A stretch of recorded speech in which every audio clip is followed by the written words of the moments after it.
Across distant deserts, beneath jungles long forgotten, and under centuries of shifting soil, lie the remains of civilizations once alive with purpose. They rose with order, rich in skill and knowledge, and then they were gone. These were not legends, not inventions of myth. They were real. They measured the stars, carved meaning into stone, sailed rivers, and mapped the heavens. And yet they left no farewell, no final word, only silence, stone, and questions. How could entire cities rise to such scale, then leave no trace of their rulers? Why do temples older than writing bear symbols we cannot yet decipher? What forced whole societies to abandon the very structures they once called sacred? From the buried rings of Göbekli Tepe to the tidal docks of Lothal, from the whispering marshes of Mesopotamia to the sharp-angled pyramids of forgotten kings, each ruin marks not an ending, but an absence. A place where memory broke and history left its page unwritten. Join us as we walk through these shadows of the past. We trace the quiet ruins of civilizations that rose, endured, and then vanished, leaving behind questions that time still refuses to answer. The ice that held a machine. In 1901, a Greek sponge diver named Elias Stadiatos descended into the waters off Antikythera, a small island between Crete and mainland Greece. The group was searching for natural sponges when they discovered something unexpected, a Roman-era shipwreck 180 feet beneath the surface. Among the cargo were marble statues, bronze weapons, and broken amphorae. But one item stood out. It was not a statue, not a weapon. It was a lump of corroded bronze and wood, no larger than a shoebox. The artifact was taken to the National Archaeological Museum in Athens. For decades, it was labelled as a mechanical curiosity. Its true nature was hidden under rust and mineral deposits. In 1951, British science historian Derek J. de Solla Price began a more detailed study. By 1971, X-ray and gamma-ray imaging revealed what lay inside: cogs, gear wheels, inscribed dials, calibrated scales, all arranged with mathematical precision. It was later called the Antikythera mechanism. Dated to around 150 BCE, the mechanism contained at least 30 bronze gears. It could predict solar and lunar eclipses. It tracked the cycles of the moon, the positions of the planets, and possibly even the timing of the Olympic Games. Its gear ratios reflected Babylonian and Greek astronomical knowledge, but the level of craftsmanship was unlike anything known from the ancient world. The gears were finely cut, interlocking with perfect spacing. One wheel had 223 teeth, another had 127. Each one served a function within a tightly organized system. The front dial showed the zodiac and the Egyptian calendar. The back dials tracked the 18.6-year Saros cycle and a 76-year Kallipic cycle. Together, they simulated the heavens with surprising accuracy. There was no evidence of similar devices before or after. Nothing of its kind was mentioned in surviving texts from the ancient world. Cicero, a Roman writer, described a mechanical globe made by Archimedes, an instrument that supposedly modelled the motions of the heavens, but none of those survived. The Antikythera mechanism remains the only known example of ancient analog computing technology. No tools or workshops were found with the device. There were no manuals, no instructions, no blueprints, only the fragments of bronze, now corroded by centuries under the sea. Some scholars believe it originated from the island of Rhodes, known for its astronomy schools and mathematicians. Others suggest it may have passed through Pergamon or Alexandria, cities that housed major libraries and scientific communities, but no definitive origin is known. The ship that carried the mechanism sank in the 1st century BCE. That means the device was already over 100 years old when it was lost. Its presence on the vessel implies it was valuable enough to be preserved, transported, and possibly repaired. It had survived generations, moving between hands, before vanishing beneath the water. Its preservation was accidental. Salt water usually destroys bronze, but this device became sealed under layers of sediment and encrusted material. The mineral deposits formed a natural casing, protecting its structure. It remained undisturbed for nearly 2,000 years until the divers brought it to the surface. In 2005, modern CT scanning revealed even more details. Hidden beneath the crust were tiny inscriptions, lunar phases, planetary symbols, the names of months and gods. The writing was faint, less than 2 millimeters high. It had been engraved with a stylus, each letter carefully aligned by hand. The inscriptions indicated a form of user interface, an early system of interactive display for guiding the operator. The letters were Greek, but the style was Dorian, suggesting a southern origin. It included month names used in Corinth and other Peloponnesian cities. The back dials included a pointer labeled clepsydra, the Greek term for a water clock. It may have been designed to synchronize with other instruments or public timekeeping devices. The gears followed epicyclic motion. This allowed them to simulate retrograde planetary paths when planets appear to move backward in the sky. It was a feature not understood again until the Renaissance, more than 1,000 years later. The mechanism disappeared from the historical record. There were no copies, no later adaptations, no surviving tradition of its construction. It seemed to represent an isolated achievement, disconnected from any known lineage of invention.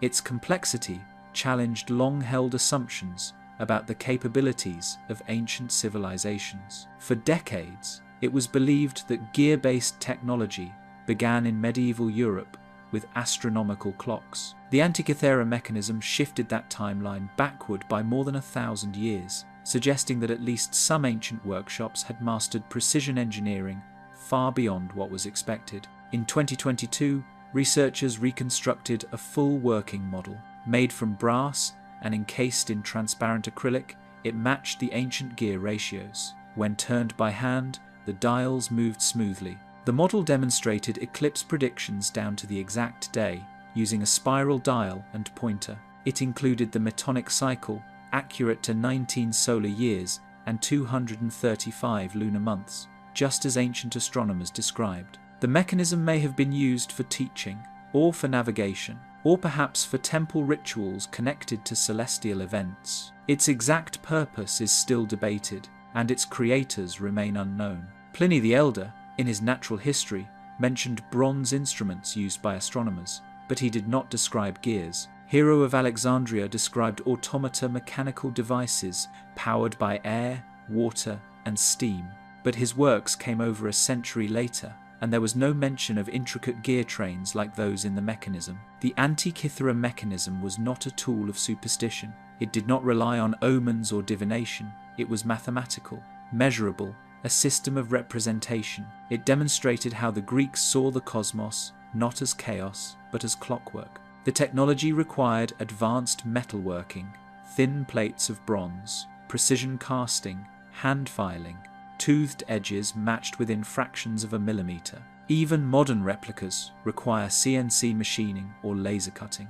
For an artisan in 150 BCE to achieve that level of detail with simple tools is difficult to comprehend. The mechanism vanished because the knowledge behind it vanished. The fall of classical civilizations, the decline of scientific schools, the loss of texts, the closing of libraries. It took over 1,000 years for similar mechanical systems to re-emerge in Europe, when cathedral clocks began to appear in the 14th century. No other mechanism has been found from that era. No workshops have been uncovered, no training manuals, no sketches, only this one artifact. Its survival is an accident, its discovery a mystery. Today the Antikythera mechanism rests behind glass in Athens, half complete, corroded, and silent. It holds the memory of a civilization that once built machines to trace the sky, then left nothing more.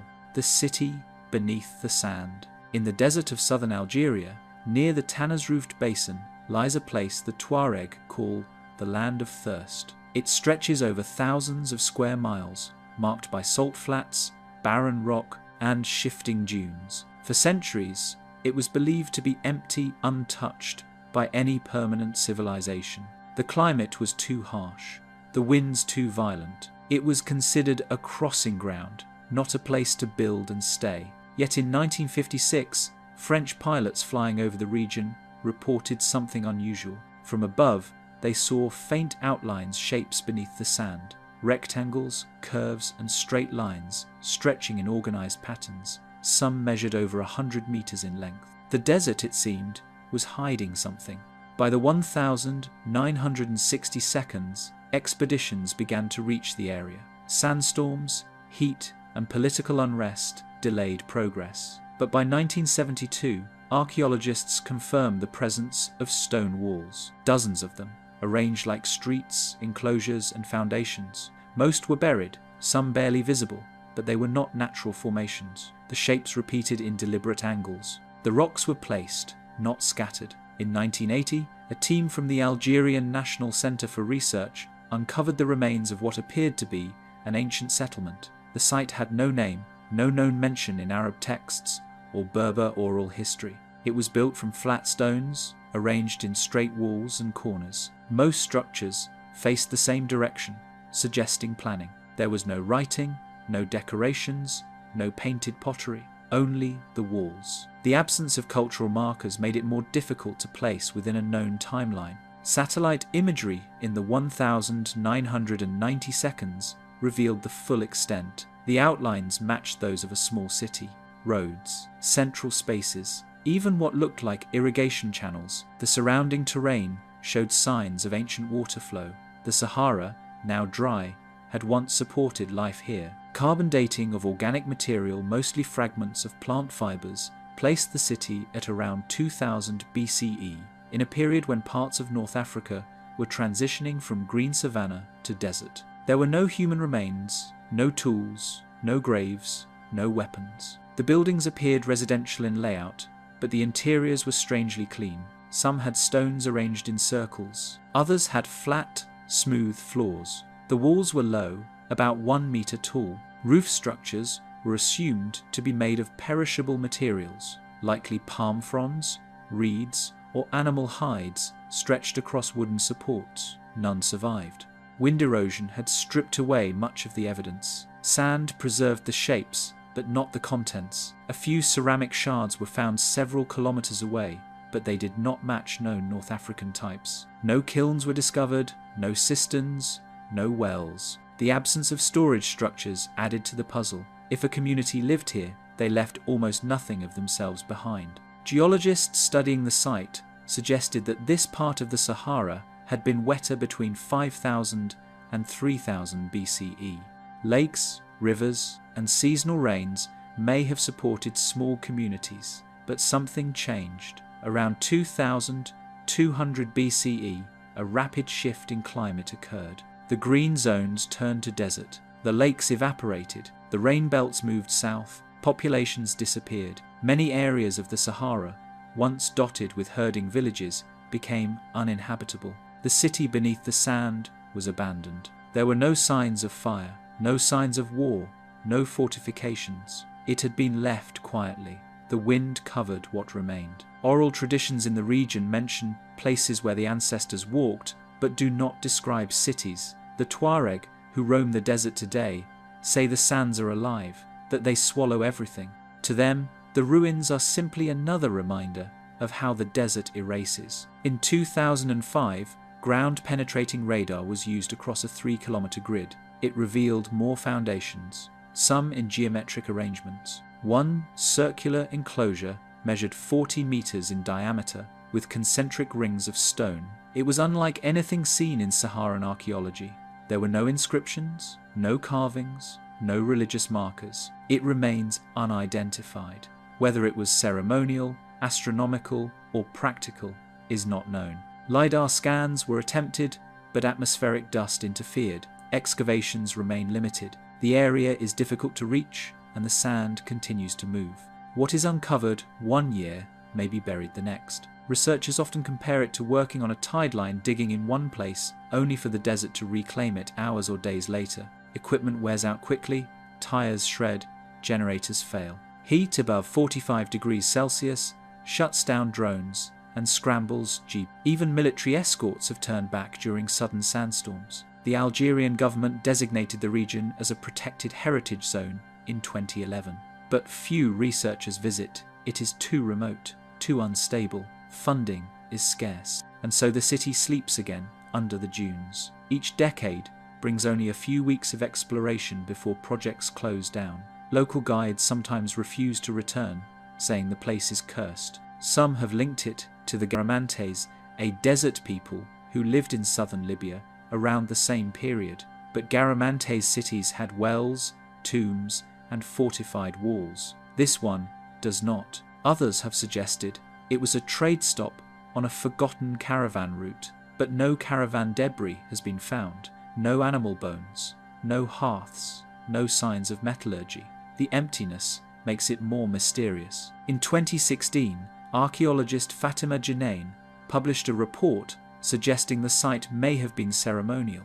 The absence of daily life items, she argued, pointed to a gathering place, not a dwelling site. Seasonal, perhaps, used for meetings, rituals, or observances. The circular enclosure may have had astronomical significance, though no alignment has been confirmed. She noted similarities to megalithic sites farther west, but without inscriptions or artifacts, the comparison remains tentative.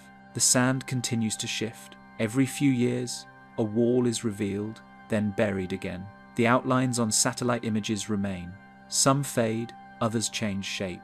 No excavation has lasted more than 2 weeks. Equipment fails. Heat rises. GPS signals flicker in dust storms. Drones overheat, and so researchers leave. What is found one season may not be found again.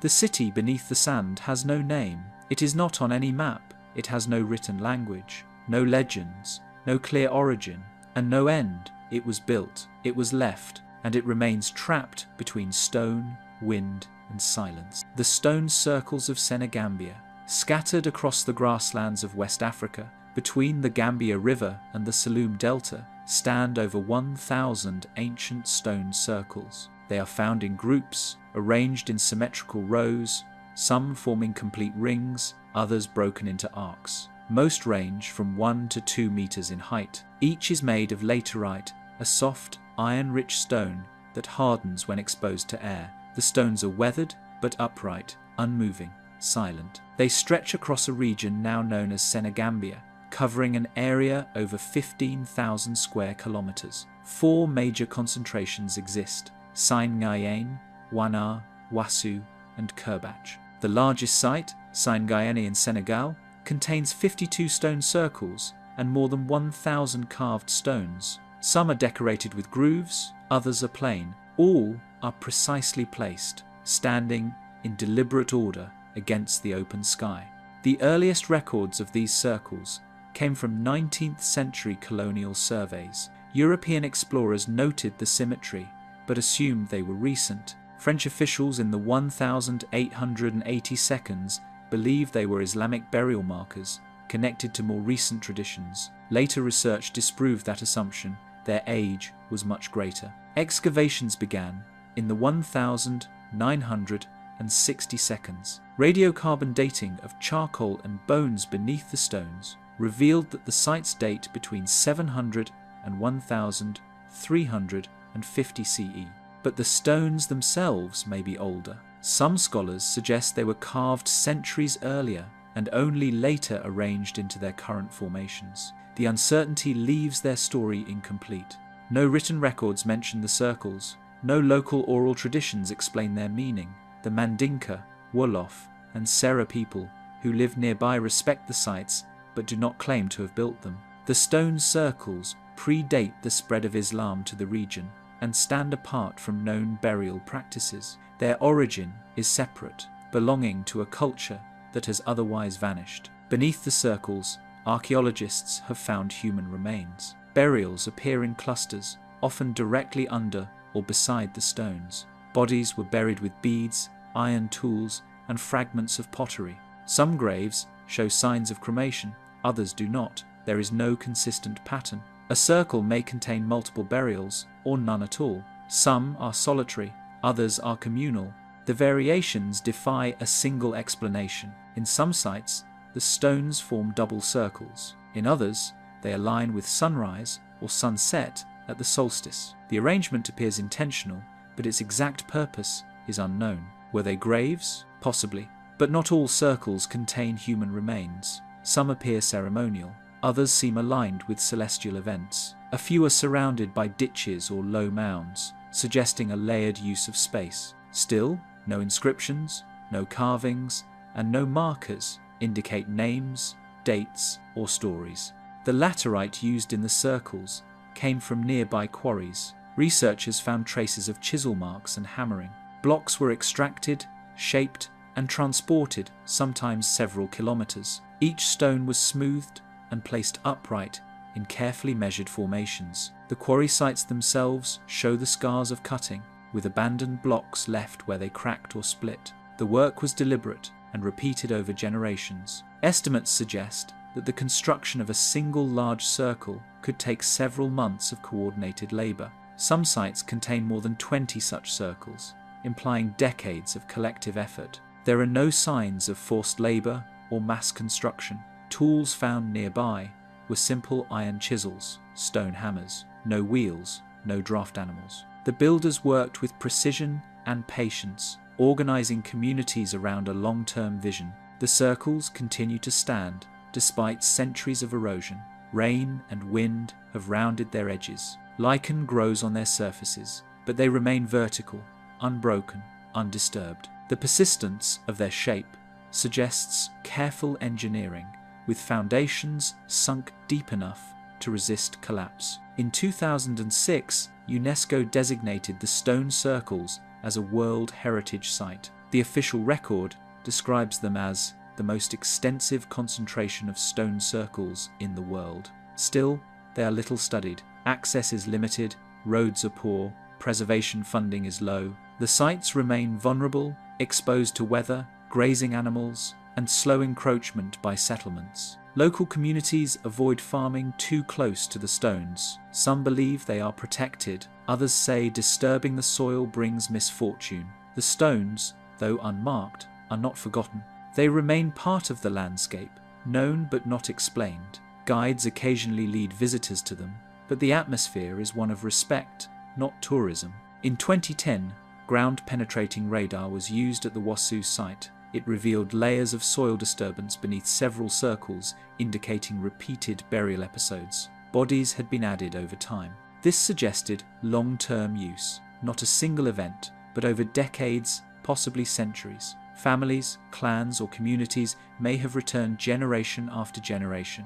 Pottery fragments found nearby do not match known styles from neighboring cultures. The people who made the stones left no known cities, no temples, no written language. Their settlements, if they existed, remain undiscovered. Traces of habitation are absent, leaving the circles as the primary evidence of their lives. There are theories. Some suggest the circles marked clan territories. Others believe they were part of initiation rituals. A few propose that they were musical or acoustic structures, places where sound reverberated in specific ways. None of these ideas have been confirmed. The lack of consistent artifacts leaves them open to interpretation. The circles are not random. They follow patterns, lines, geometry. They are not aligned with the cardinal directions, but some do match seasonal sunrises. Others are grouped in patterns that hint at social organization.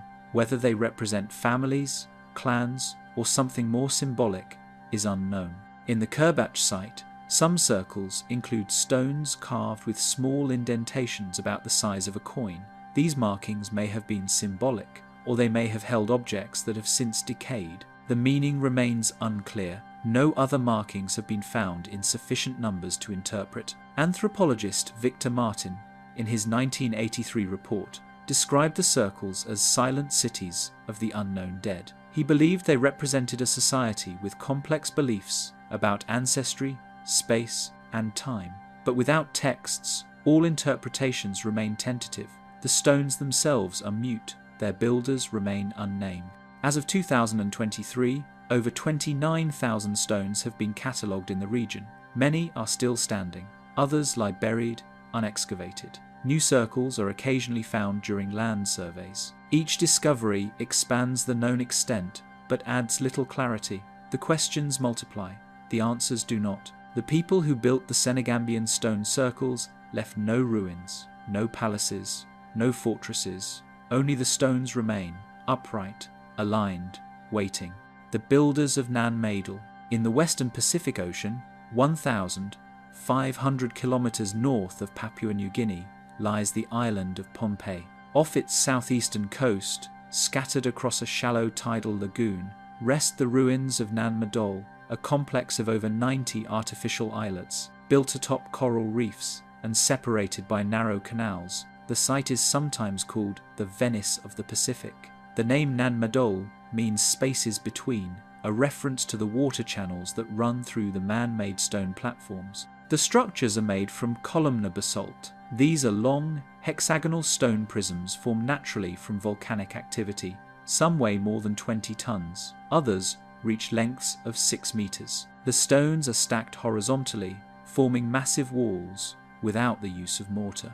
The largest islet, called Nandawas, has an outer wall 7.6 meters tall and over 5 meters thick. Each basalt log fits tightly against the next, interlocked in a pattern that remains intact despite centuries of storms and rising tides. No written records exist from the time of construction. Oral traditions attribute the building to 2 brothers, Olusohpa and Olusifpa, who arrived from the west on a canoe. They were said to have supernatural powers and to have levitated the stones into place. Archaeologists estimate that construction began around 800 CE and continued for several centuries, but the exact methods used to transport and position the basalt remain uncertain. The nearest quarry for the basalt columns is on the main island, several kilometers away. Transporting thousands of these massive stones across uneven terrain and open water without cranes, wheels, or metal tools presents a logistical puzzle.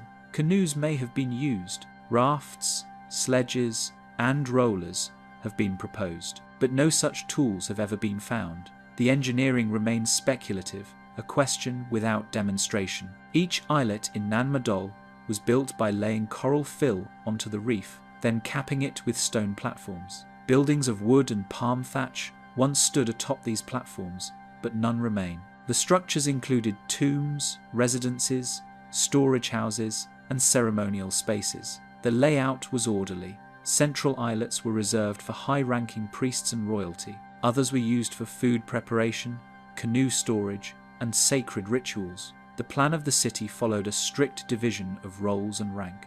By the 13th century, Nan Madol had become the ceremonial and political center of the Sordella dynasty. The Sordella were the island's ruling elite, believed to be the first centralized government on Pompeii. They enforced strict social separation. Commoners were not allowed to enter the city without permission. Ritual specialists lived full-time within the stone walls, while food and supplies were brought in daily by canoe. The separation of rulers and subjects was not just physical but symbolic, written into the stone and water. No defensive structures exist. Nan Madol was not a fortress. There are no outer barriers, no watchtowers, no caches of weapons. Its isolation from the mainland may have been enough. Some believe the separation was ceremonial, creating a space apart from daily life. Burial vaults made from basalt slabs suggest that certain islets were tombs. One, known as Pinering, contained a stone coffin covered by a coral lid, indicating a place of royal burial. The Sordella dynasty ended in the 1500s. Oral accounts say a warrior named Isoka invaded from the west, overthrew the rulers, and established a new line of chiefs. After that, Nan Madol was gradually abandoned. By the time European explorers reached Pompeii in the 19th century, the site was deserted, its walls already slipping into silence. Early European visitors were struck by the scale of the ruins. German anthropologist Paul Hambrook mapped the site in 1910. He described massive walls and an orderly arrangement but found no inscriptions or written records. In 1939, Japanese archaeologists conducted limited excavations but uncovered little beyond a handful of objects. The humid climate had erased most traces of daily life. Organic material had long since decayed. Only bones, shell ornaments, and stone pounders were recovered. No statues, no scrolls, no carvings, no clear markers of identity. The basalt walls remained mute. The absence of artifacts reinforced the impression of a city built for ceremony rather than habitation. The ruins are slowly sinking.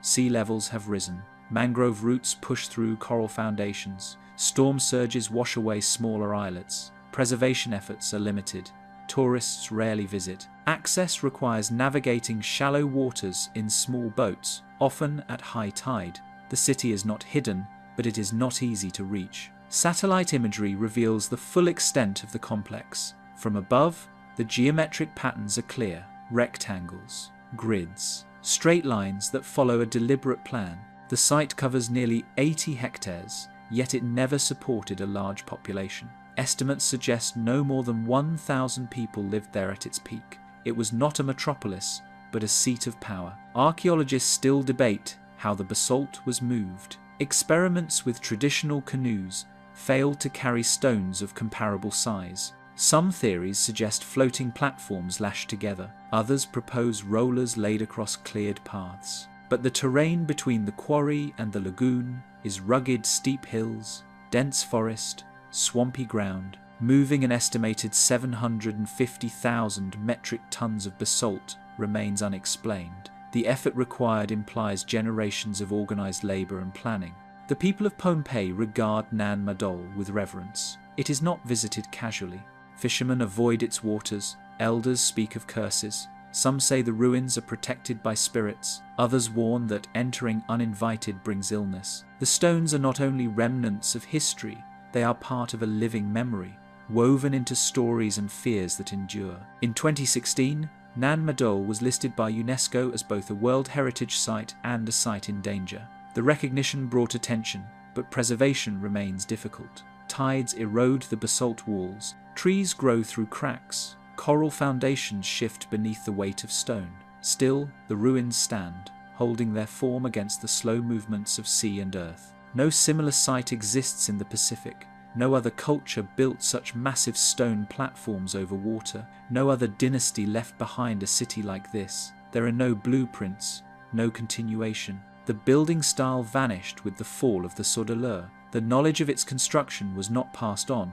Nan Madol remains quiet, flooded, and crumbling. The basalt pillars lean slightly now, but they do not fall. The city built on coral still holds its place in the tide. The red paint people, along the coasts of Maine, Nova Scotia, and Newfoundland, archaeologists uncovered a mystery unlike any other in North America. In small clearings, beneath layers of soil and forest growth, lay graves filled with tools, ornaments, and pigments. The bodies were gone dissolved by centuries of acidic soil. But the graves were unmistakable. They were filled with weapons of stone, carved ornaments of bone, and a thick layer of red ochre. The people who made them are known today only by what they left behind. Archaeologists call them the red paint people.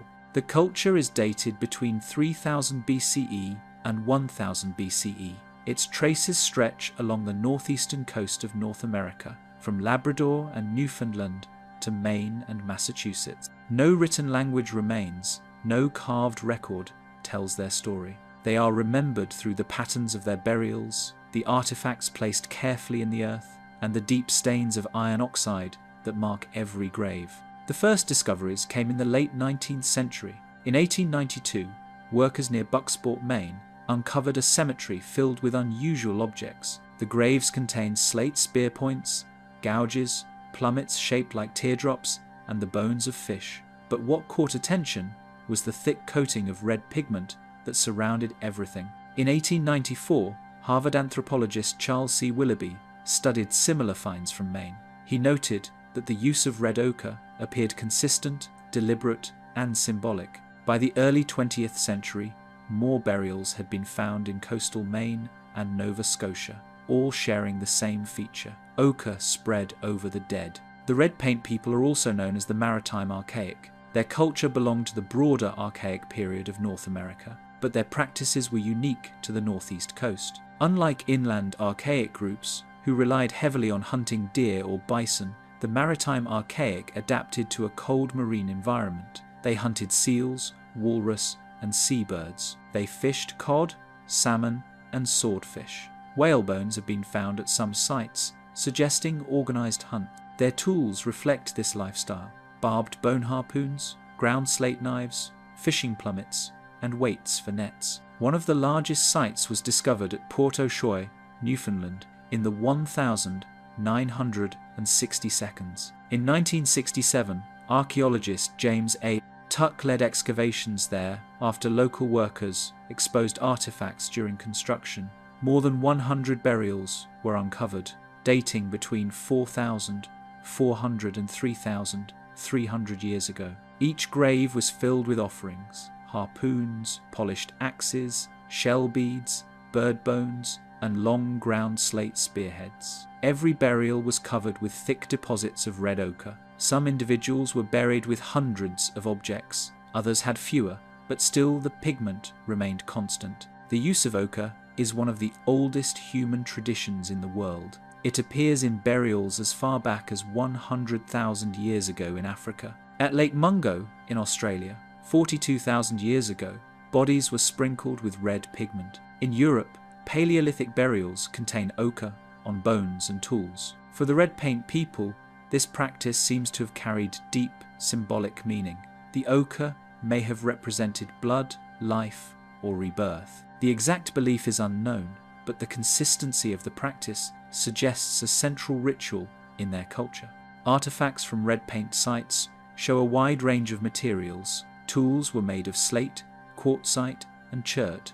Bone and antler were carved into harpoon heads, awls, and ornaments. Soapstone bowls appear at some sites, used for cooking or ritual burning. Pendants shaped from bird bones and ivory were buried with both men and women. Many graves contained plummets, carefully shaped weights that may have been used for fishing or perhaps as ritual objects. Their symmetrical forms suggest more than simple utility. The burials at Port-au-Choix reveal other details of life. Skeletons are rare, as the soil usually dissolved bone, but a few fragments survived. They show strong, robust individuals, many with signs of muscular wear from paddling and hunting. Some were elderly, suggesting a society that cared for its members. Child burials were found, placed with the same ochre and grave goods as adults. Evidence of long-distance trade also appears. At Port-au-Choix, beads of Rama shirt were found stone quarried far to the north in Labrador. Other items included shells from the Gulf of Street, Lawrence, and quartzite from distant quarries. This suggests that the red paint people travelled widely, trading across hundreds of kilometres. Their boats were likely skin-covered or dugout canoes, able to withstand the rough Atlantic waters. By around 1000 BCE, the maritime archaic tradition faded. One theory points to climate change. The onset of the subboreal period brought colder, harsher winters. Ice may have reduced seal populations. Changing sea levels may have flooded coastal sites. Another theory suggests migration. The arrival of later peoples, including ancestors of the Beothuk and other Algonquian-speaking groups, may have altered settlement patterns, yet there is no evidence of violent conflict. The burials simply stop appearing. The red paint culture dissolved into the larger movements of people across northeastern North America. The name Red Paint People is a modern one, created by archaeologists. Their own name for themselves is unknown. Their language has vanished. No oral traditions remain that can be securely linked to them. Still, their memory is preserved through their graves.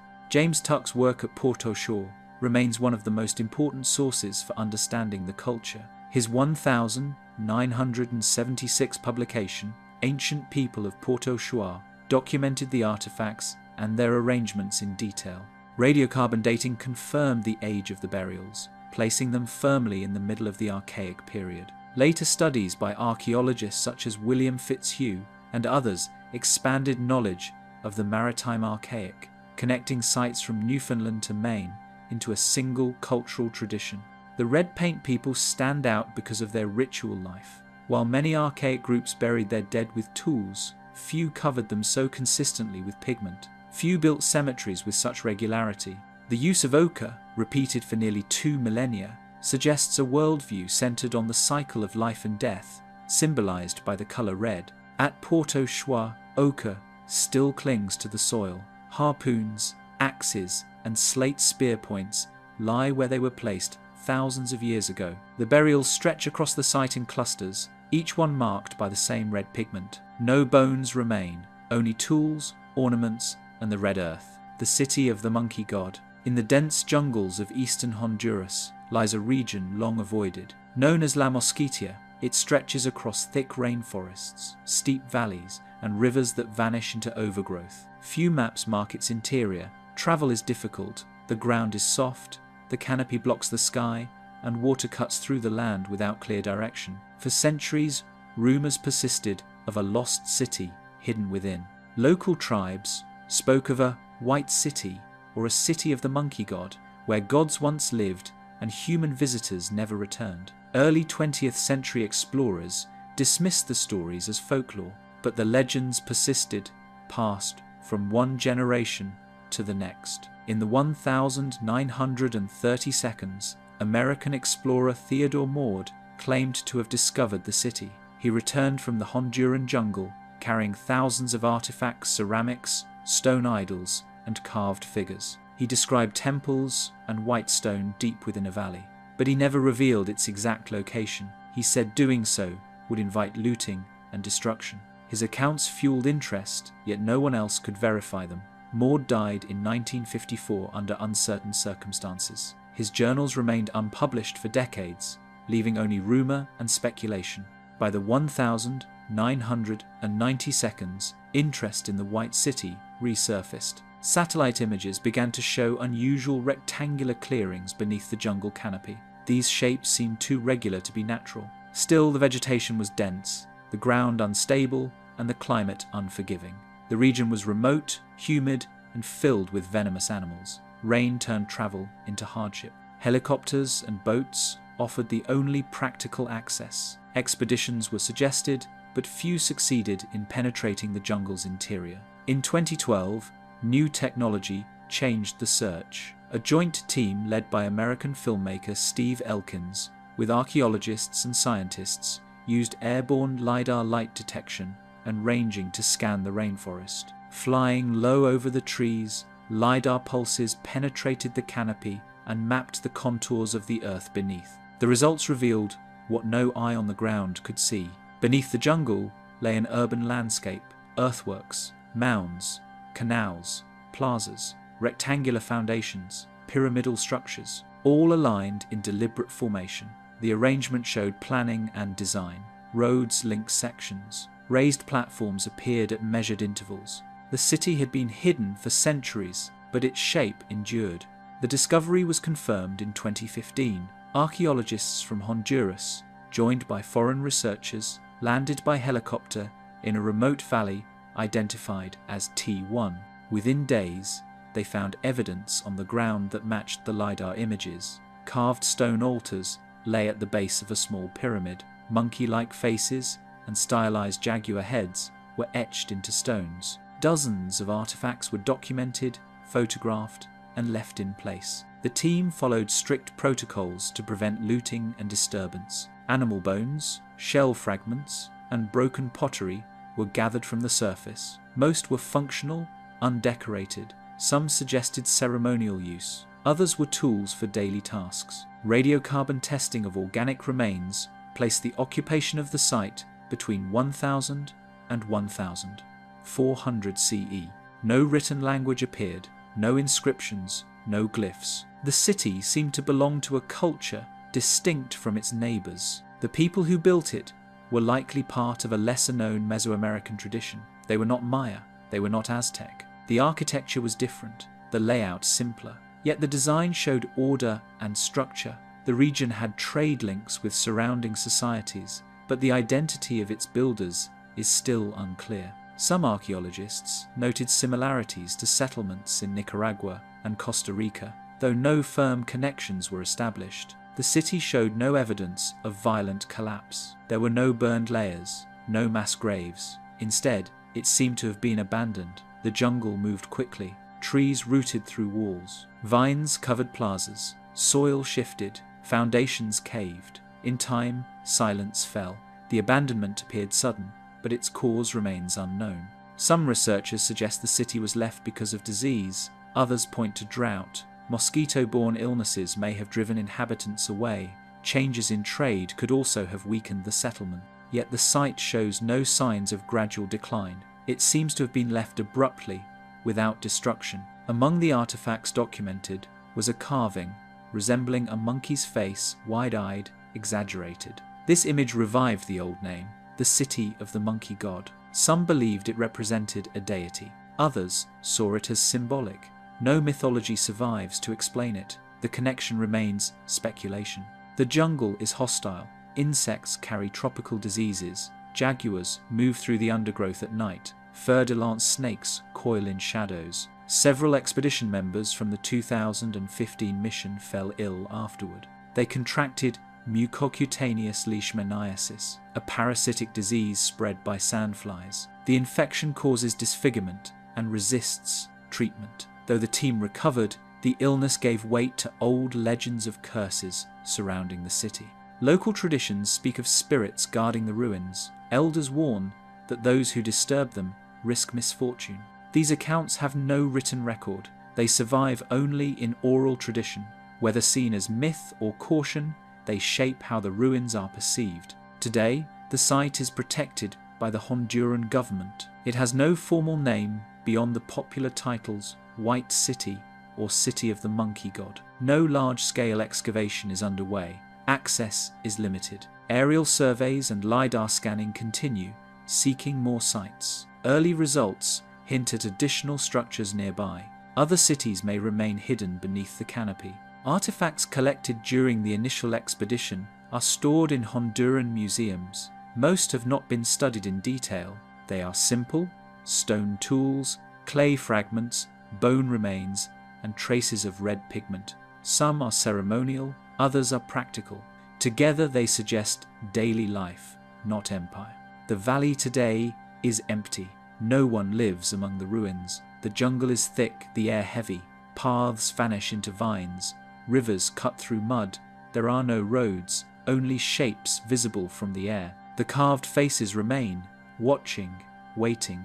The White City, or the City of the Monkey God, is not myth. It is not legend. It is a place carved into earth, then surrendered to forest. It lies quiet beneath the canopy, not erased, only hidden. Its builders remain unknown. Its abandonment remains unexplained. Its silence remains intact. For centuries, the jungle kept it. For now, it still does. The vanished Elamites. To the east of ancient Mesopotamia, across the Zagros Mountains in what is now southwestern Iran, rose a civilization older than Persia, and in many ways older than Babylon. The Elamites, as they came to be known, built cities, raised temples, and carved their history into stone. But today, few people speak their name. Their language remains undeciphered. Their kings are mostly forgotten. Their story is scattered, found only in fragments. The earliest evidence of Elamite culture dates to around 3200 BCE, centered in the region known as Elam. It included the cities of Susa, Anshan, and Awan. Of these, Susa endured the longest. Positioned near the Tigris River, it became a crossroads between the Iranian plateau and the Mesopotamian plains. From there, Elamites looked west to trade and to war, and east to their own highland traditions. The Elamites developed alongside the Sumerians, Akkadians, and later the Assyrians. They adopted some ideas from their neighbours: writing, architecture, religion, but they maintained a separate identity. Their language, Elamite, was neither Semitic nor Indo-European. It had no known relatives. Eventually it was written with cuneiform symbols borrowed from Mesopotamia, but the script was adapted in unusual ways. The result was a system that can be read only in part. Much of the grammar remains obscure, leaving meaning uncertain. Over centuries, the Elamites clashed with Mesopotamian empires. Inscriptions from the Akkadian king Sargon mention campaigns against Elam. Later, the Babylonian ruler Hammurabi also faced Elamite resistance. At times, Elam was conquered.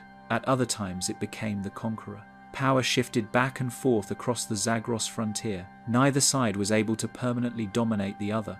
In the 12th century BCE, Elam reached a peak. Under King Shutruk-Nakhunte, Elamite armies invaded Babylon, sacked its temples, and carried away prized religious objects. Among them was the famous stele of Hammurabi's law code, already centuries old at the time. Shutruk carved his own inscription onto its back before bringing it to Susa. There it remained buried until the early 20th century. Today it is displayed in the Louvre, bearing traces of both Babylonian and Elamite history. Elamite art is distinct. Bronze statues, ceramic vessels, and stone reliefs depict humans with flat faces and large eyes. Their temples were built differently from Mesopotamian ziggurats. Their gods were their own, in Shushinak, Kiririsha, and Humban, names foreign to Babylon or Nineveh, but central to Elamite belief. In Shushinak, protector of Susa appears most often in inscriptions. Offerings to him are mentioned across centuries. Despite its prominence, Elamite writing remains only partly deciphered. It used cuneiform, but many symbols are unique to Elam. The grammar is poorly understood. Texts often appear in trilingual inscriptions, Elamite, Akkadian, and Old Persian. Yet the Elamite sections are debated. No bilingual dictionary has ever been found. No Rosetta Stone exists to unlock the language fully. Scholars propose meanings for words, then revise them. Progress is slow. Their royal inscriptions mention rituals, battles, and temple construction, but little else. There is no literature, no myths written in their own words, no epic poetry. Only short texts, a list of offerings, a name of a king, a record of conquest, fragments of speech without voice. Beyond these, the Elamites remained silent. By the 7th century BCE, Elamite power waned. The Assyrians advanced eastward. In 647 BCE, Ashurbanipal of Assyria invaded Susa. His records describe the destruction of the city. Temples were stripped, palaces burned, statues smashed. He claimed to have salted the earth so that nothing would grow again. After this, Elam faded from history. The kings' names continued for a time, but their power was broken. Later, dynasties rose in the same lands. The Persians, under Cyrus the Great, absorbed Elam into their growing empire, but they did not continue Elamite traditions. They spoke Old Persian. They worshipped Ahura Mazda. Zoroastrian fire temples replaced Elamite shrines. The Elamite culture was not preserved. It dissolved into the foundation of Persia. Yet traces remained. Elamite scribes continued in service to the Persian kings. Some Achaemenid inscriptions were written in Elamite alongside Old Persian and Akkadian. At Behistun, the trilingual inscription of Darius I includes Elamite. By then, however, the language was ceremonial.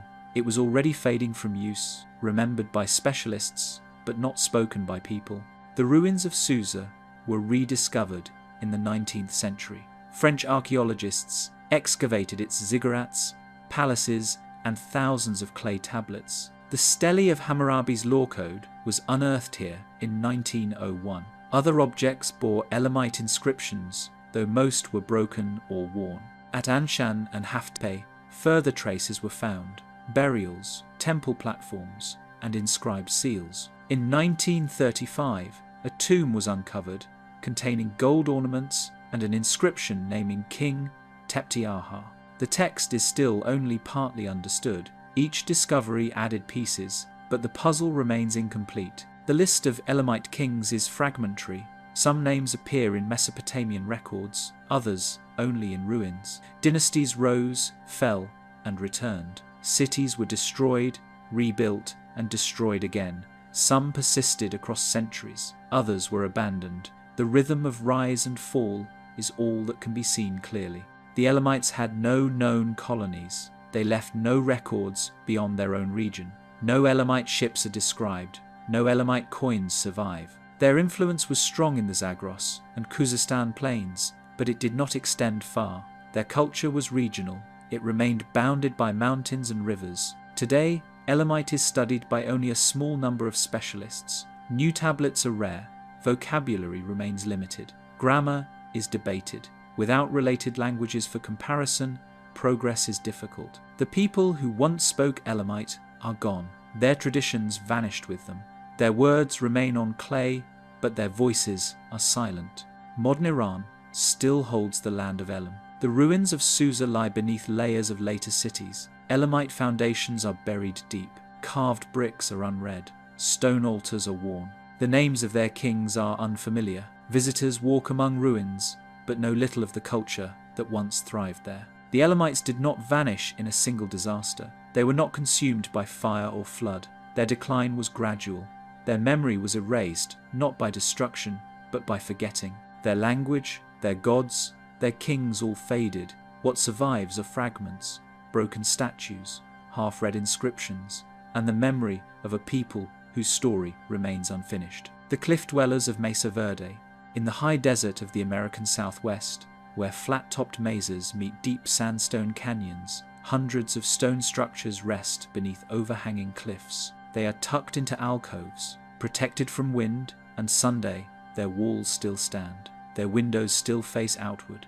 These are the cliff dwellings of Mesa Verde. They were built by a people once called the Anasazi, now known as the ancestral Puebloans, and they were abandoned long before the first Europeans set foot on the continent. Mesa Verde, meaning green table in Spanish, is a plateau in southwestern Colorado. For centuries, the plateau's top supported scattered communities, small villages of pit houses, later replaced by surface dwellings made from adobe and stone. But around 1150 CE, a shift occurred. The people began moving into the cliffs, choosing alcoves high above the canyon floors. They built multi-story dwellings into natural rock recesses. Cliff Palace, the largest, contains over 150 rooms and 23 ceremonial kivas round, subterranean chambers used for religious gatherings. Nearby are Spruce Tree House, Long House, and Balcony House, each complex, each precise, each uniquely adapted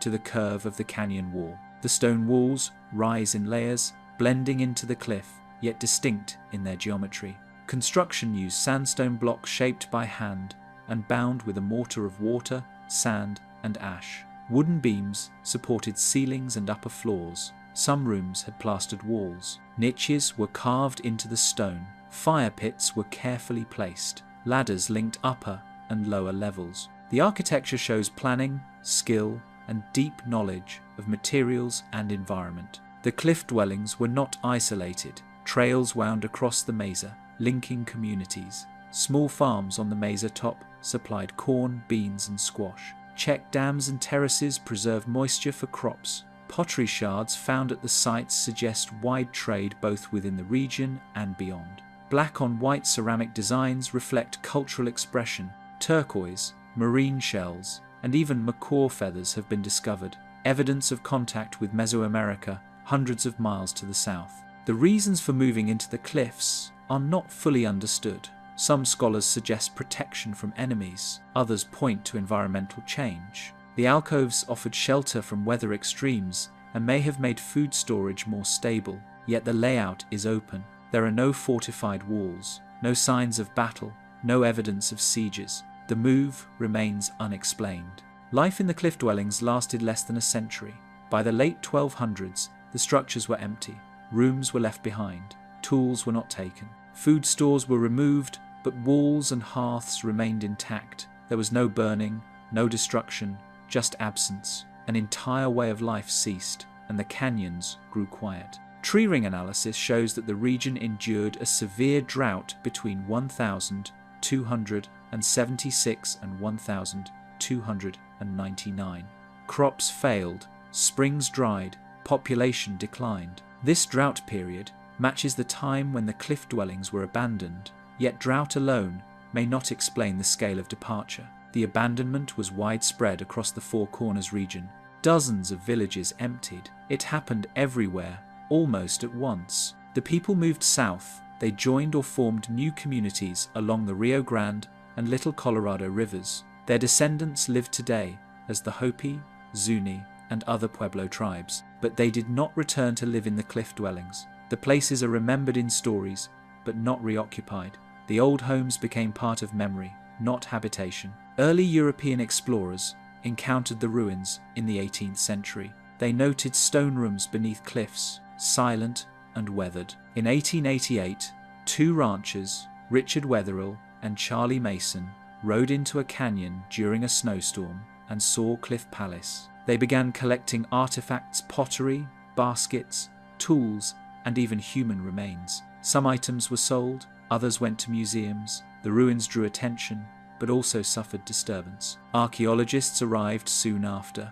Excavations began in the 1890 seconds. The dwellings were mapped, measured, and photographed. But digging often disturbed graves, remove sacred objects, and weaken structures. Preservation came later. In 1906, Mesa Verde National Park was established. It was the first U.S. national park created to preserve cultural heritage rather than natural scenery. Today, thousands of visitors come to Mesa Verde each year. Wooden ladders descend into alcoves. Park rangers guide groups through narrow doorways and down into kivas. The walls still bear black stains from centuries of cooking fires. Fingerprints remain in the mortar, pressed into clay by the builders. Handholds carved into sandstone are polished smooth from repeated use. Yet many alcoves remain untouched. Some cliff dwellings lie far from trails, hidden deep inside canyons. Others are visible only through aerial surveys. The canyons are rugged, the rock is unstable. Some ruins collapse slowly with time, others are hidden in shadows, unreachable. No written language was used by the ancestral Puebloans. No books or records remain. The stories of the people are carried in oral tradition. The Hopi speak of migrations, of corn clans, of sacred directions, and guiding spirits. These stories connect past to present, but they do not mark specific dates or name particular sites. They are memory and meaning, not historical record. Inside the cliff rooms, niches remain empty. Roof beams are long gone. Floors are swept clean by centuries of wind. The dwellings are not haunted. They are quiet, observing. They hold the shape of lives, but not the lives themselves. Everything human has moved on. What remains is stone, wood fragments, and silence. The cliff dwellings of Mesa Verde were not a beginning and not an end. They were a pause, a moment between centuries of migration and change. Then, departure. The stone walls still stand beneath the cliffs, their windows open to the canyon, watching as the desert endures. The lost temples of Bactria. In the arid plains and low foothills of Central Asia, between the deserts of northern Afghanistan, the river valleys of southern Uzbekistan, and the sands of eastern Turkmenistan, lie the scattered traces of a forgotten world. It is a civilization without a name of its own. It is not mentioned in the tablets of Babylon. It does not appear in the chronicles of Persia. Roman geographies describe no cities here. Yet, when archaeologists unearthed its remains, they found evidence of large settlements, monumental temples, and artifacts of remarkable craftsmanship. This world is now known by a modern name, the Bactria-Margiana Archaeological Complex. Some call it simply the Oxus civilization, after the great river that once gave it life. The Oxus River, now called the Amu Darya, winds across Central Asia, flowing from the Pamir Mountains toward the Aral Sea. In antiquity, its branches fed fertile valleys that cut through the desert. These valleys supported fields, orchards, and settlements. Between 2300 and 1700 BCE, a network of cities flourished here. Yet for thousands of years afterward, no one remembered them. They remained buried beneath sand, erased from memory until the 1972nd. It was then that Soviet archaeologist Viktor Sarianidi began systematic excavations at a site called Gona Tepe in the Karakum Desert of Turkmenistan. What he uncovered changed how historians understood the Bronze Age. At Gona Tepe, Sarianidi found a city beneath layers of drifting sand. Mud brick walls still marked its outline. Streets led to a central acropolis. Rooms were rectangular, arranged carefully around open courtyards. Water channels crossed the settlement, directing irrigation from the river. The city held workshops, storage rooms, and large compounds that resembled temples. Defensive walls encircled its perimeter. This was not a scattered village. It was an organized urban settlement, shaped by order and intention. In the very center stood a rectangular building with thick outer walls and no windows. Within were raised platforms, niches cut into plaster, and traces of fire altars. Dozens of small ceramic bowls were arranged in neat rows across the floors. Some still contained charred seeds, others held mineral residues. Sarianidi believed this was a ritual complex, perhaps used for the preparation of sacred drinks. He suggested that it represented an early form of the Soma or Hauma rituals, known from later Indo-Iranian traditions, ceremonial beverages, described in ancient texts, but long mysterious in origin. Other discoveries at Gona were equally unusual. Circular temples were unearthed structures rare in Bronze Age architecture. These had concentric walls and inward-facing columns, forming enclosed rings of space. Their exact function is unknown. No inscriptions explain them, no carvings mark their purpose. The Oxus civilization left no script. Beyond the city walls stretched extensive cemeteries. Tombs contained gold jewelry, silver ornaments, and beads of carnelian and lapis lazuli. Mirrors of polished metal lay beside the dead. Bronze knives and tools were found. Some graves were capped with enormous ceramic jars. Others included the remains of carts and animals. The range of burial practices suggested hierarchy. Some individuals were interred simply, with only pottery. Others lay surrounded by wealth. One tomb drew particular attention. It held the remains of a woman laid carefully upon a wooden platform. Her body was adorned with gold pins, turquoise beads, and a silver mirror placed near her chest. 2 alabaster vessels rested beside her head. A carved seal with geometric patterns completed the arrangement. Yet no inscription recorded her name. No text explained her role. She was left in silence, her identity unknown, her status marked only by objects. The artifacts from Goner and other sites reveal a mixture of influences. Cylinder seals resemble those of Mesopotamia. Techniques of metallurgy echo those of the Indus Valley. Motifs such as horned deities and stylized trees recall symbols shared across Bronze Age cultures. Yet the Oxus civilization was not a copy of others. It developed its own blend of practices, creating a distinct identity at the crossroads of Asia. The scale of construction is striking. Compounds extend over 100 meters in length. Chlorite stone boxes are carved with repeating geometric designs. Lapis lazuli is cut into jewelry with remarkable precision. Ceramics are decorated with abstract lines and patterns. The people used wheeled carts and irrigated their fields. They traded widely, and yet they left behind no pyramids, no ziggurats, no monumental statues. More significantly, they left no writing. This absence is one of the greatest puzzles. Other Bronze Age societies, Sumer, Akkad, the Indus Valley, produced scripts to record their trades, their rituals, their laws. Here, silence. Only seals with images remain.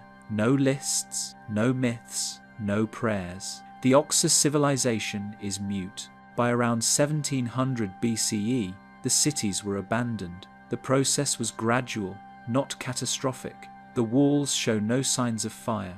The cemeteries contain no mass graves. The streets were simply emptied. Roofs collapsed. Sand buried the courtyards. The desert reclaimed the fields. The people moved on. Why they left is uncertain. Some scholars believe climate change was decisive. Rivers may have shifted their courses. Wells may have dried. Agriculture may have failed. Others suggest migrations played a role. Early Indo-European groups may have moved into the region, disrupting older patterns of life. But no firm evidence explains the end. The Oxus civilization faded without leaving a clear reason. Other sites across the region, Togolok, Altin Tepe, follow the same pattern. Fortified compounds, ritual buildings, carefully arranged vessels, elaborate burials, then silence. The culture was widespread, but consistently wordless. Sarianidi himself proposed bold theories. He argued that the fire altars and ritual drink vessels at Goner pointed toward the earliest phases of Zoroastrianism. He believed the Oxus civilization formed a bridge between Bronze Age ritual and later Iranian religion. Many scholars remain cautious. The connections are speculative, the timeline uncertain. Without texts, no direct link can be proven. Only suggestive similarities remain. In the 21st century, satellite imagery revealed even more. Low mounds and rectangular depressions dot the desert, indicating other potential sites still buried beneath sand. Archaeological surveys continue slowly, hindered by political instability and by looting. In some places, bulldozers have destroyed upper layers of ancient settlements. Other sites remain untouched, waiting beneath the desert for excavation. The Bactria Margiana culture remains a missing chapter in human history. It built cities, developed rituals, and created art of high skill. It interacted with neighbors, but preserved its own identity. Yet its name is lost. Its words are gone. Its memory is erased from the histories of surrounding empires. What remains are only fragments, broken walls, ornaments of bronze and stone, and the outlines of temples that face a sky now empty of their gods. The Oxus civilization challenges assumptions about the Bronze Age. It shows that complexity, artistry, and organized urban life existed beyond the well-known centers of Mesopotamia and the Indus. Yet it also reminds us how much can vanish. A society of thousands can live, build, and trade, then disappear, leaving nothing but silence. Today, archaeologists walk across dunes where streets once ran. The wind erases their footprints in minutes. Beneath the surface lie courtyards, altars, and graves, still sealed in sand. The people who built them left no stories, no kings, no poems, only architecture, only objects, only silence. The Bactria Margiana archaeological complex is not a legend. It is real. It is present in soil, in artifacts, in faint outlines across the desert. But its voice is gone. Its cities were emptied without farewell. Its language was never written. And so it remains a civilization remembered only by others, defined only by what it did not say. The disappearance at Cahokia, just east of the Mississippi River, across from what is now Street Louis, Missouri, lies a quiet field dotted with grassy mounds. Beneath the grass, shaped by human hands, rest the remains of one of the largest cities ever built in pre-Columbian North America. Cahokia, as it is called today, was not made of stone. It left behind no written records, but at its height, around the year 1100 CE, it covered nearly 6 square miles and supported a population of more than 20,000 larger than London at the same time. The city's most prominent feature is Monk's Mound. Rising 30 meters high and spanning over 14 acres, it is the largest earthen structure north of Mesoamerica. It was built basket by basket, with an estimated 22 million cubic feet of soil moved by hand. Its summit once supported a wooden temple or council hall, possibly a center of political or religious power. Even now, its sloping sides dominate the landscape, a monument of earth that has resisted both erosion and centuries of silence. Around Monk's Mound, dozens of smaller mounds stretch outward. Some are conical, others are flat-topped. Many served as burial sites. Others supported homes or ceremonial buildings. In total, more than 120 mounds were built in the greater Cahokia area. Time and weather have worn them down. Some have been destroyed by farming or urban expansion.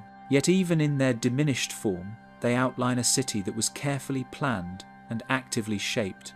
To the west of the main mound stood Woodheng, a timber circle reconstructed today from archaeological evidence. It consisted of cedar posts placed in concentric rings. The alignment matched solar events. The central post marked the sunrise at the summer solstice, indicating that the site functioned as both a calendar and a ceremonial center. The people of Cahokia tracked the movement of the sun with precision, embedding astronomy into ritual. Cahokia had neighborhoods. Excavations show rows of homes built with wattle and daub sticks woven together and coated with clay, roofed with thatch. These houses clustered around courtyards, storage pits, and communal plazas. Trade goods found within them reveal connections stretching across the continent. Obsidian from the Rocky Mountains, copper from the Great Lakes, seashells from the Gulf Coast, mica from the Appalachians. Cahokia was a hub of exchange, pulling resources and ideas across thousands of miles. Parts of the city were enclosed by palisades' wooden walls over 3 meters high.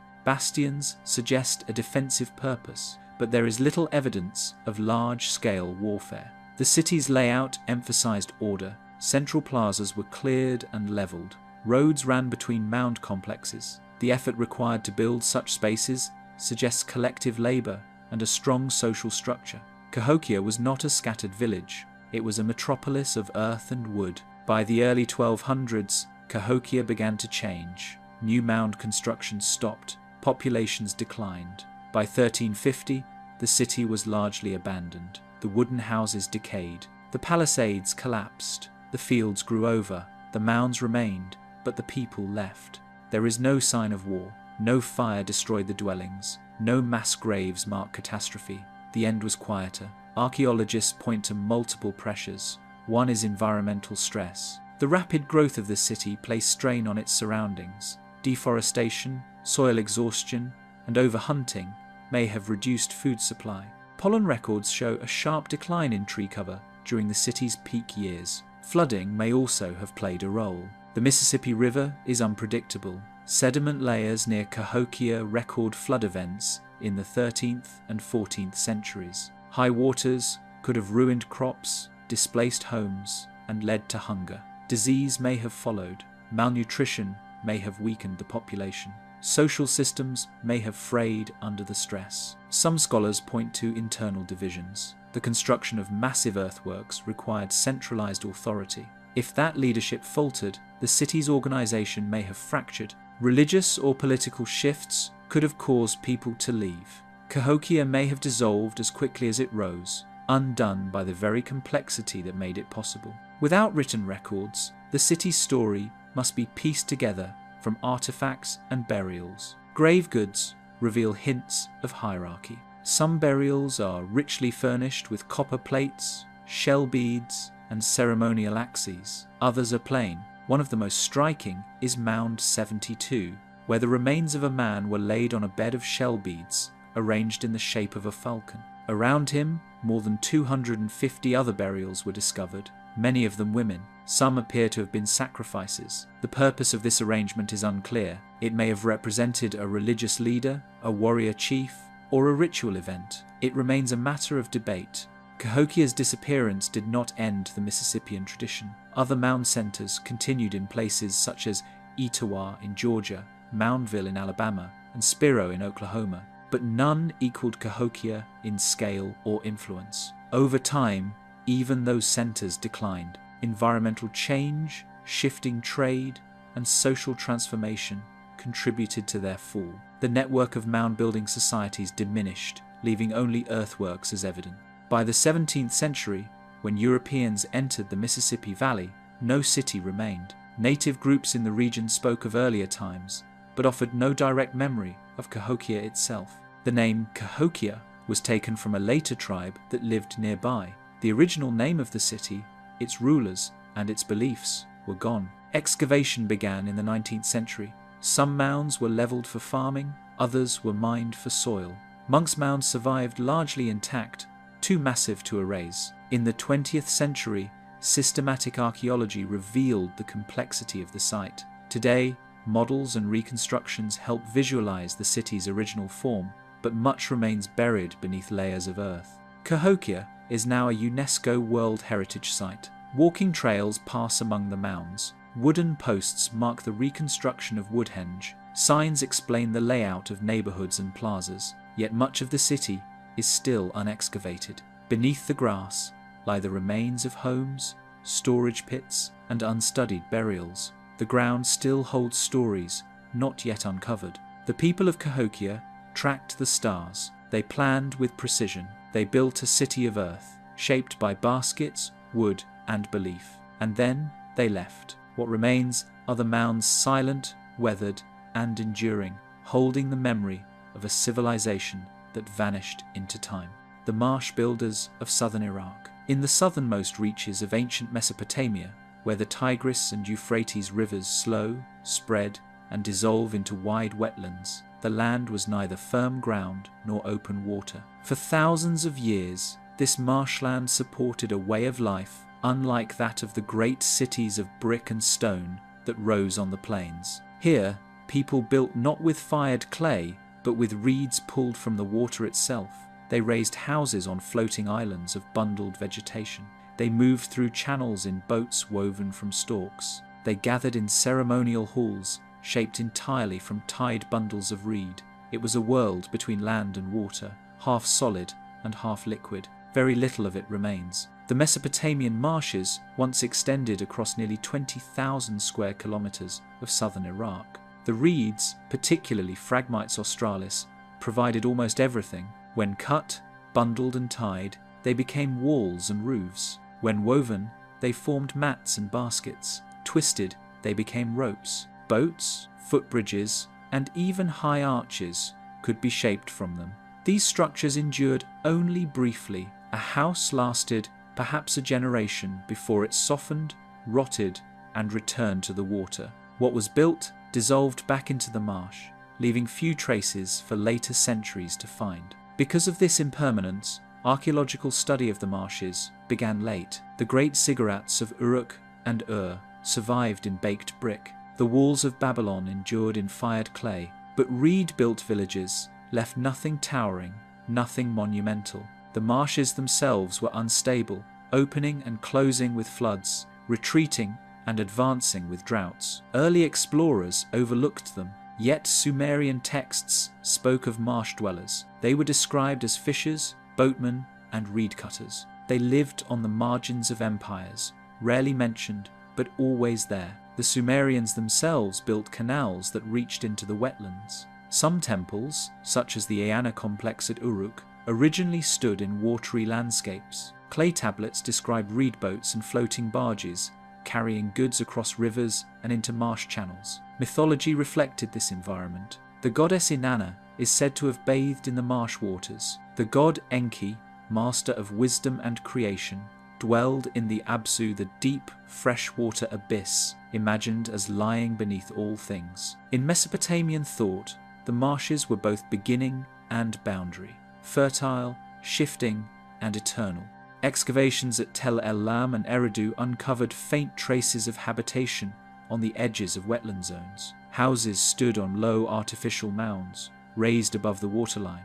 Pathways linked clusters of dwellings. Dugout canoes served as transport. Cooking fires were built on reed platforms covered with mud to prevent flame from spreading, but evidence was scarce. What was made of reed rotted quickly, floated away, or sank into the mud.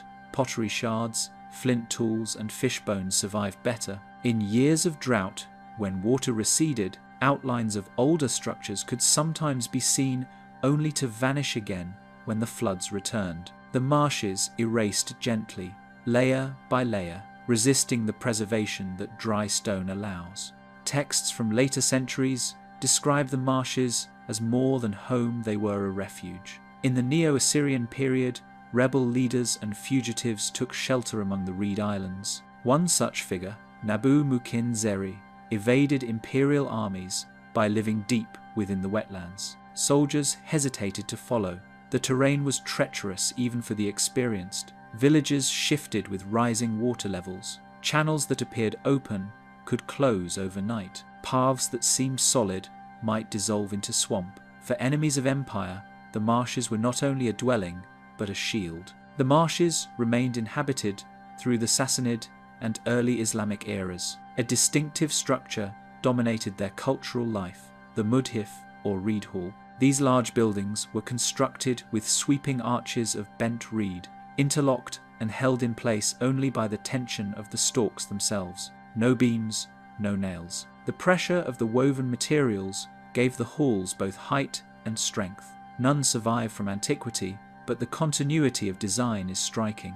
Mudhifs are still built in southern Iraq today. Scholars believe their form may preserve traditions stretching back over 5,000 years. In the 20th century, British traveller Wilfred Thesiger described the life of the Mardan, or marsh Arabs. He recorded their reliance on water buffalo, their fishing with nets, their reed houses set on floating platforms. Their boats and tools matched details described in ancient Sumerian texts. Through them, archaeologists glimpsed what the earliest Mesopotamian marsh culture might have looked like, an unbroken thread of daily life connecting the Bronze Age to the modern world. By the 1980 seconds, archaeologists began to suspect that more lay hidden beneath the marsh mud. Aerial surveys during drought years in the 1990 seconds revealed faint shapes visible only when water levels dropped. Rectangles, circles, and linear outlines appeared,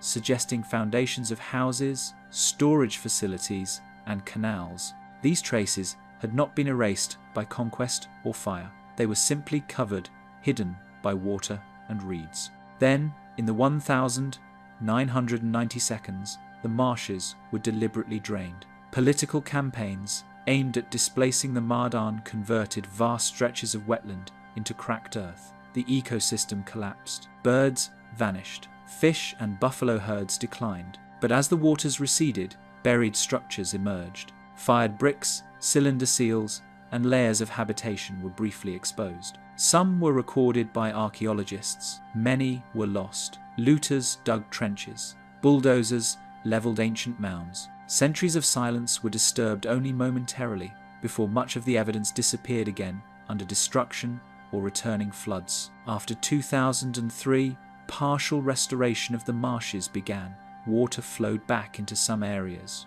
Birds returned. Buffalo herds reappeared. Fish moved again through the channels, but for archaeology, conditions remain harsh. Wet soil prevents long-term excavation. Organic materials decay too quickly. Most knowledge comes indirectly from ancient texts, environmental cores, and from the living traditions of the people who still build mudhifs and paddle reed boats. The marshes preserve their past not by revealing it, but by erasing it. The marsh culture never raised a capital of stone. It left no baked brick walls or palaces. Its legacy is not monumental architecture, but endurance. For thousands of years, people lived with water rather than against it. They raised reed homes, paddled reed boats, and gathered in reed halls. Around them, great cities rose and fell: Uruk, Ur, Babylon. The marshes remained. They bent under drought and flood. They shifted and moved, but they did not vanish. Today, the Mesopotamian marshes face new dangers. Climate change reduces rainfall. Dams upriver diminish the flow of the Tigris and Euphrates. Political unrest interrupts restoration projects. The reeds grow thinner, the waters recede. Yet in quiet corners of southern Iraq, mudifs still rise. Their tall arches of bundled reed curve against the sky, echoing designs carried forward for millennia. Beneath the mud and water, unseen, lie the traces of a civilization whose houses melted into earth, whose stories travelled only by boat, and whose memory is marked not by stone, but by silence. The forgotten walls of Zimbabwe. On the granite highlands of southeastern Africa, where the savannah meets the horizon and silence stretches wide, stand massive stone walls built without mortar. They rise in sweeping curves, enclose narrow passageways, and form towering enclosures of granite. There is no cement holding them together, no iron clamps or reinforcements, only dry-fitted stone blocks, shaped by hand and stacked with such precision that they have withstood centuries of sun, wind, and rain. This place is called Great Zimbabwe. Its origin remains partly obscured. Its purpose is still debated, yet the scale of its construction speaks clearly. A powerful society once ruled here. The name Zimbabwe comes from the Shona phrase Dzimba Dza Mabwe, houses of stone. Across modern-day Zimbabwe and neighbouring regions, hundreds of smaller stone ruins survive.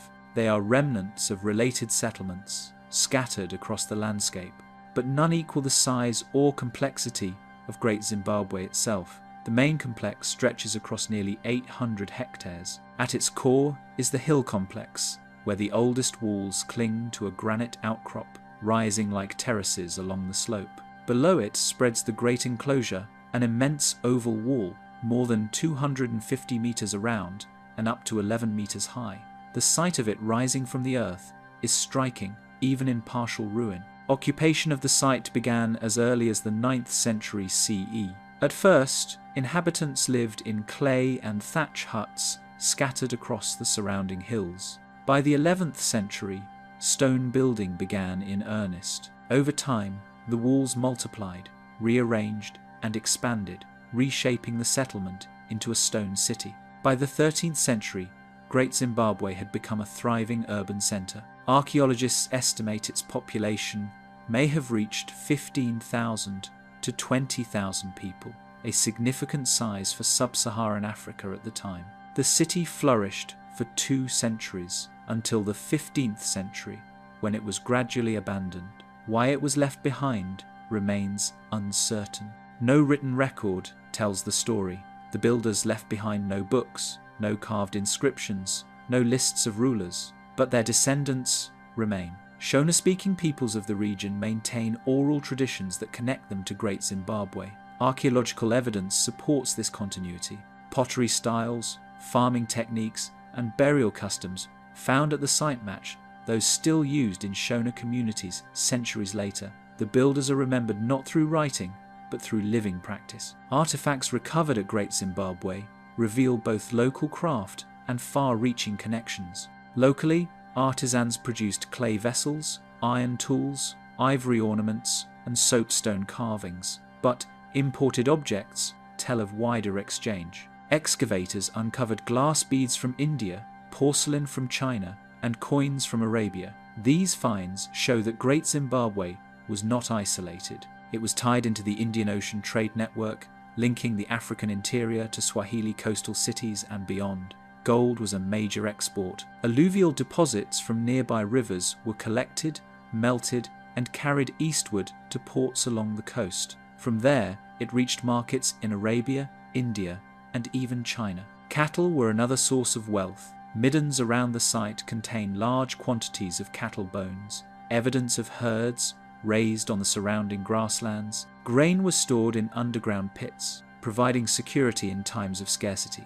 Among the most distinctive finds are soapstone bird carvings, perched once atop stone columns. Their meaning is unknown, but they became enduring symbols. The Zimbabwe bird today appears on the national flag and coat of arms. The Great Enclosure, the largest single structure on the site, continues to draw particular attention.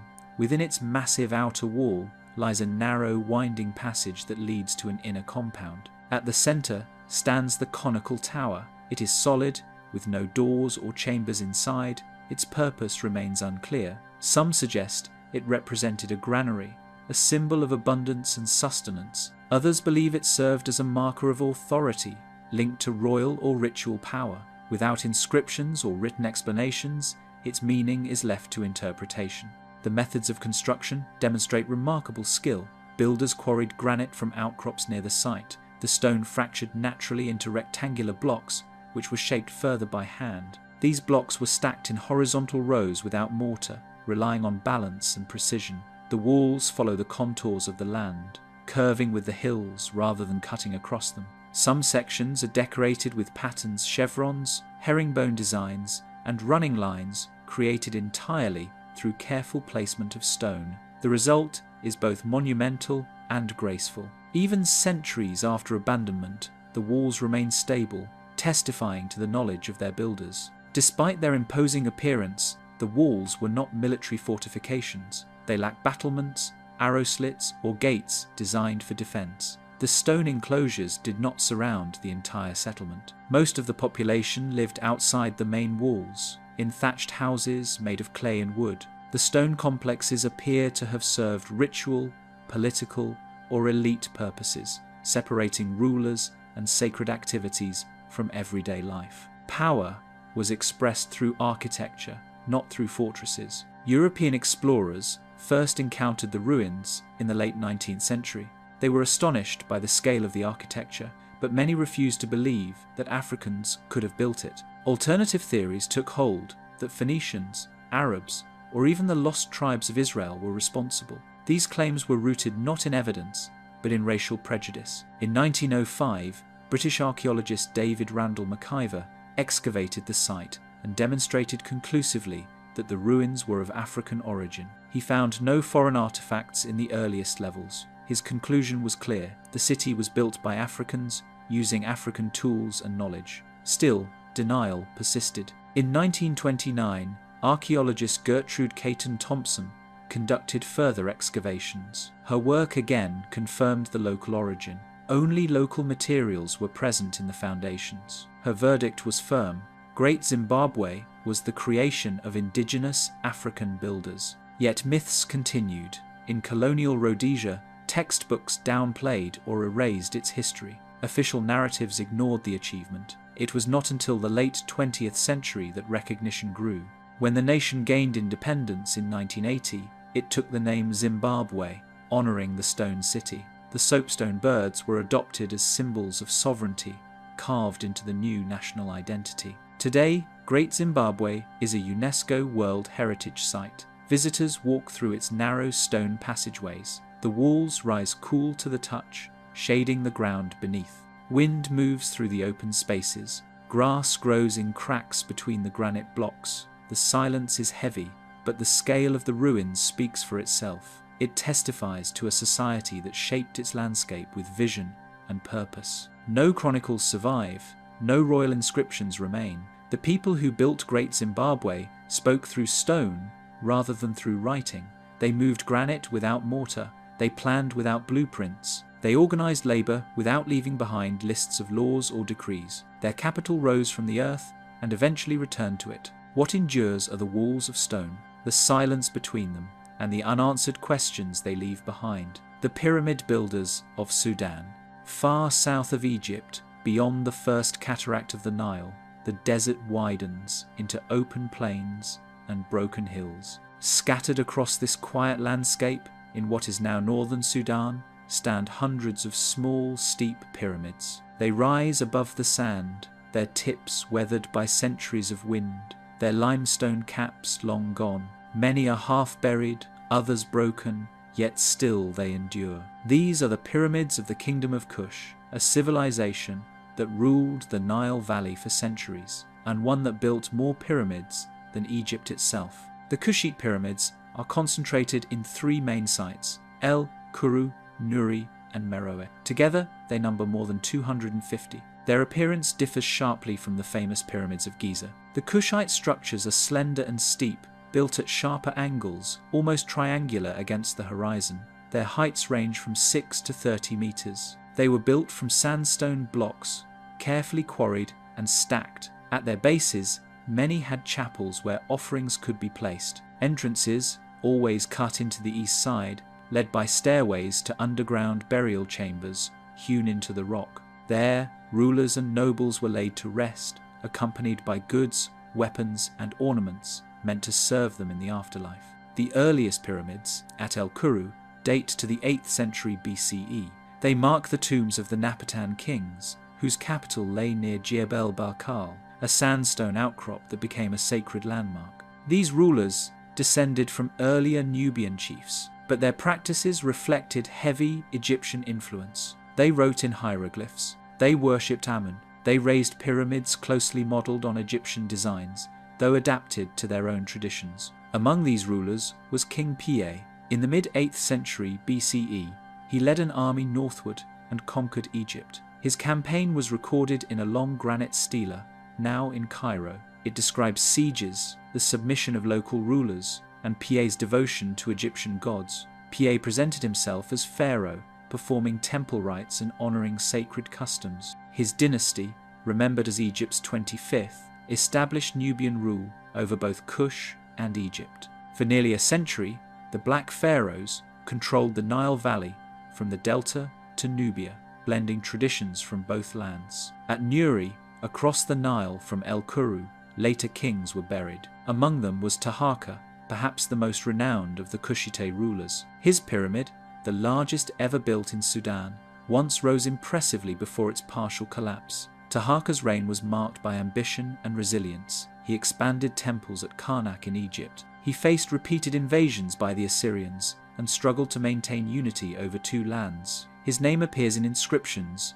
and even in biblical texts. From Napata, he ruled a kingdom that stretched across desert, river, and floodplain, asserting Kushite power in a turbulent age.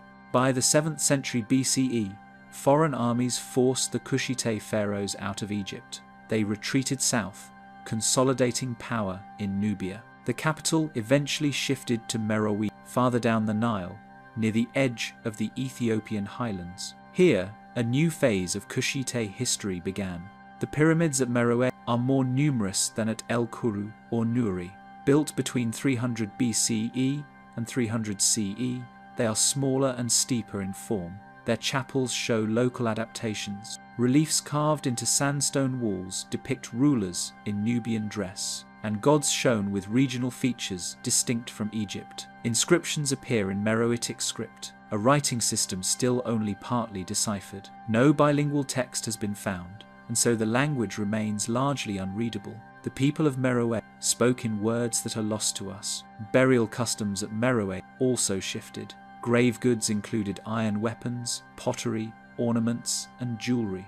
Some tombs contained horses, carefully arranged and buried with harnesses. Horses were symbols of prestige, linked to both warfare and royal ceremony. Archaeologists have uncovered stables near Meroe, suggesting organized breeding and management. The presence of horses in tombs reflects not only wealth, but also the changing nature of Kushite power. The city of Meroe itself covered several square kilometers. Palaces stood alongside temples, markets, and vast iron smelting workshops. Meroe became a center of iron production. Furnaces, fueled by wood from surrounding forests, produced tools, weapons, and trade goods. The scale of production was immense for its time. Greek historians such as Strabo described Meroe as a wealthy and powerful city. Roman envoys traveled there. Trade routes linked Meroe northward to Egypt, eastward to the Red Sea, and southward into Africa's interior.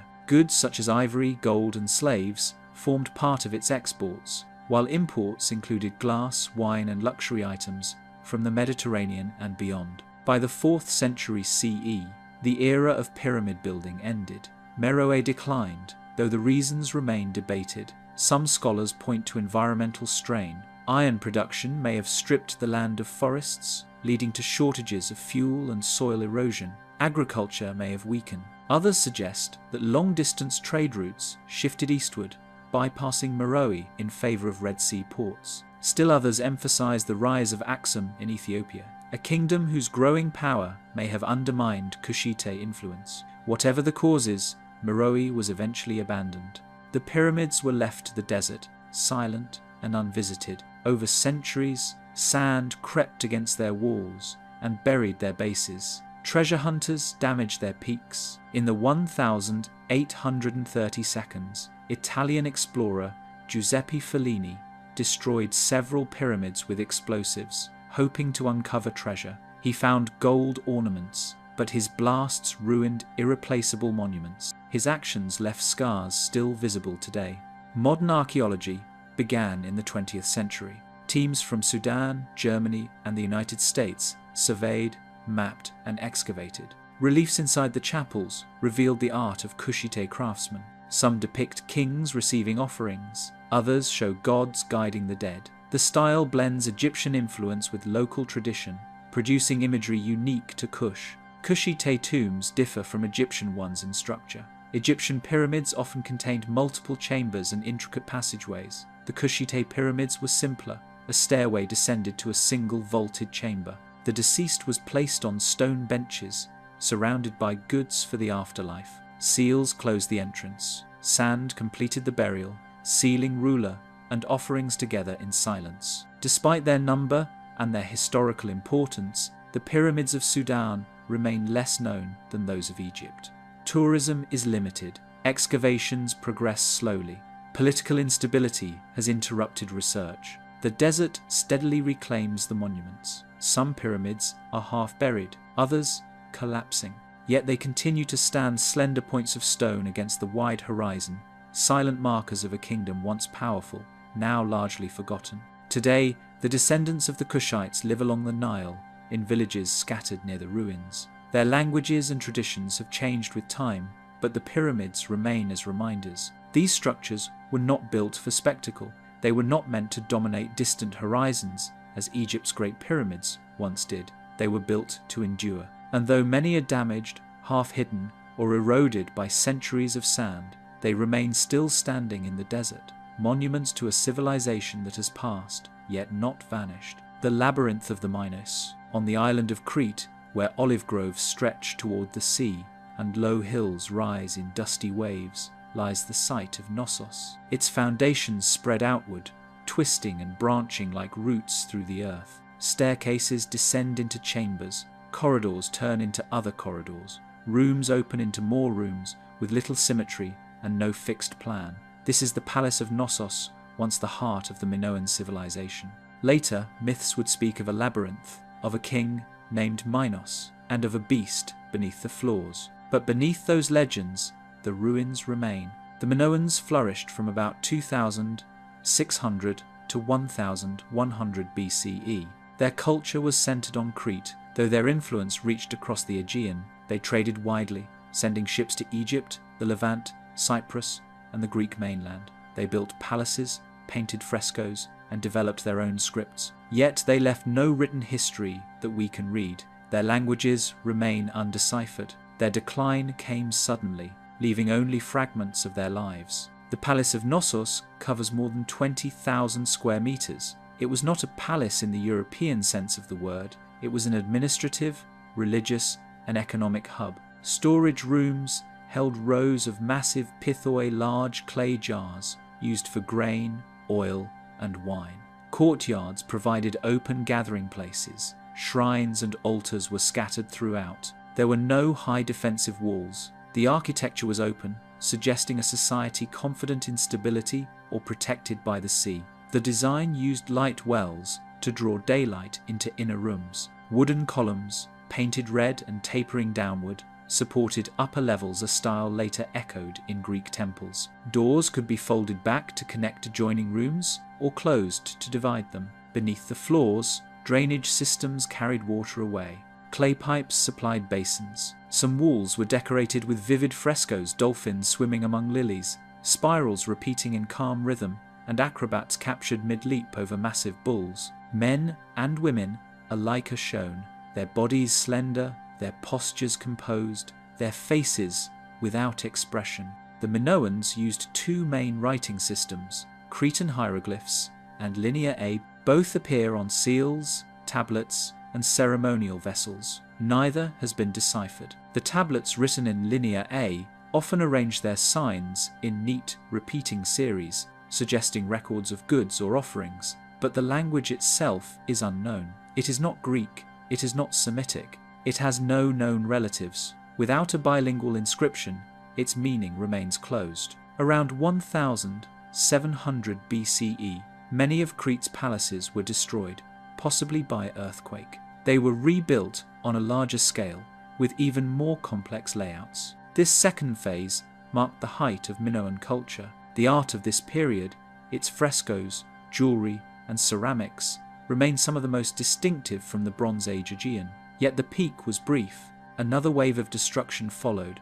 Knossos was first excavated in the early 20th century by British archaeologist Sir Arthur Evans. He uncovered large portions of the site, reconstructed sections, and gave names to its chambers. The throne room, with a gypsum seat set against the wall. The Queen's Megaron, decorated with dolphins. The Hall of the Double Axes, named for the Labris, a double-headed axe found throughout the palace. Evans called the culture Minoan, borrowing from the myth of King Minos. He imagined the palace as the inspiration for the labyrinth story, with its twisting halls and underground chambers. Evans also shaped how the world first understood the Minoans. He described them as a peaceful, matriarchal, artistic society, focused more on ritual than on war. Later research has challenged this picture. Bull leaping, shown in frescoes, may have been a dangerous ritual rather than a graceful sport.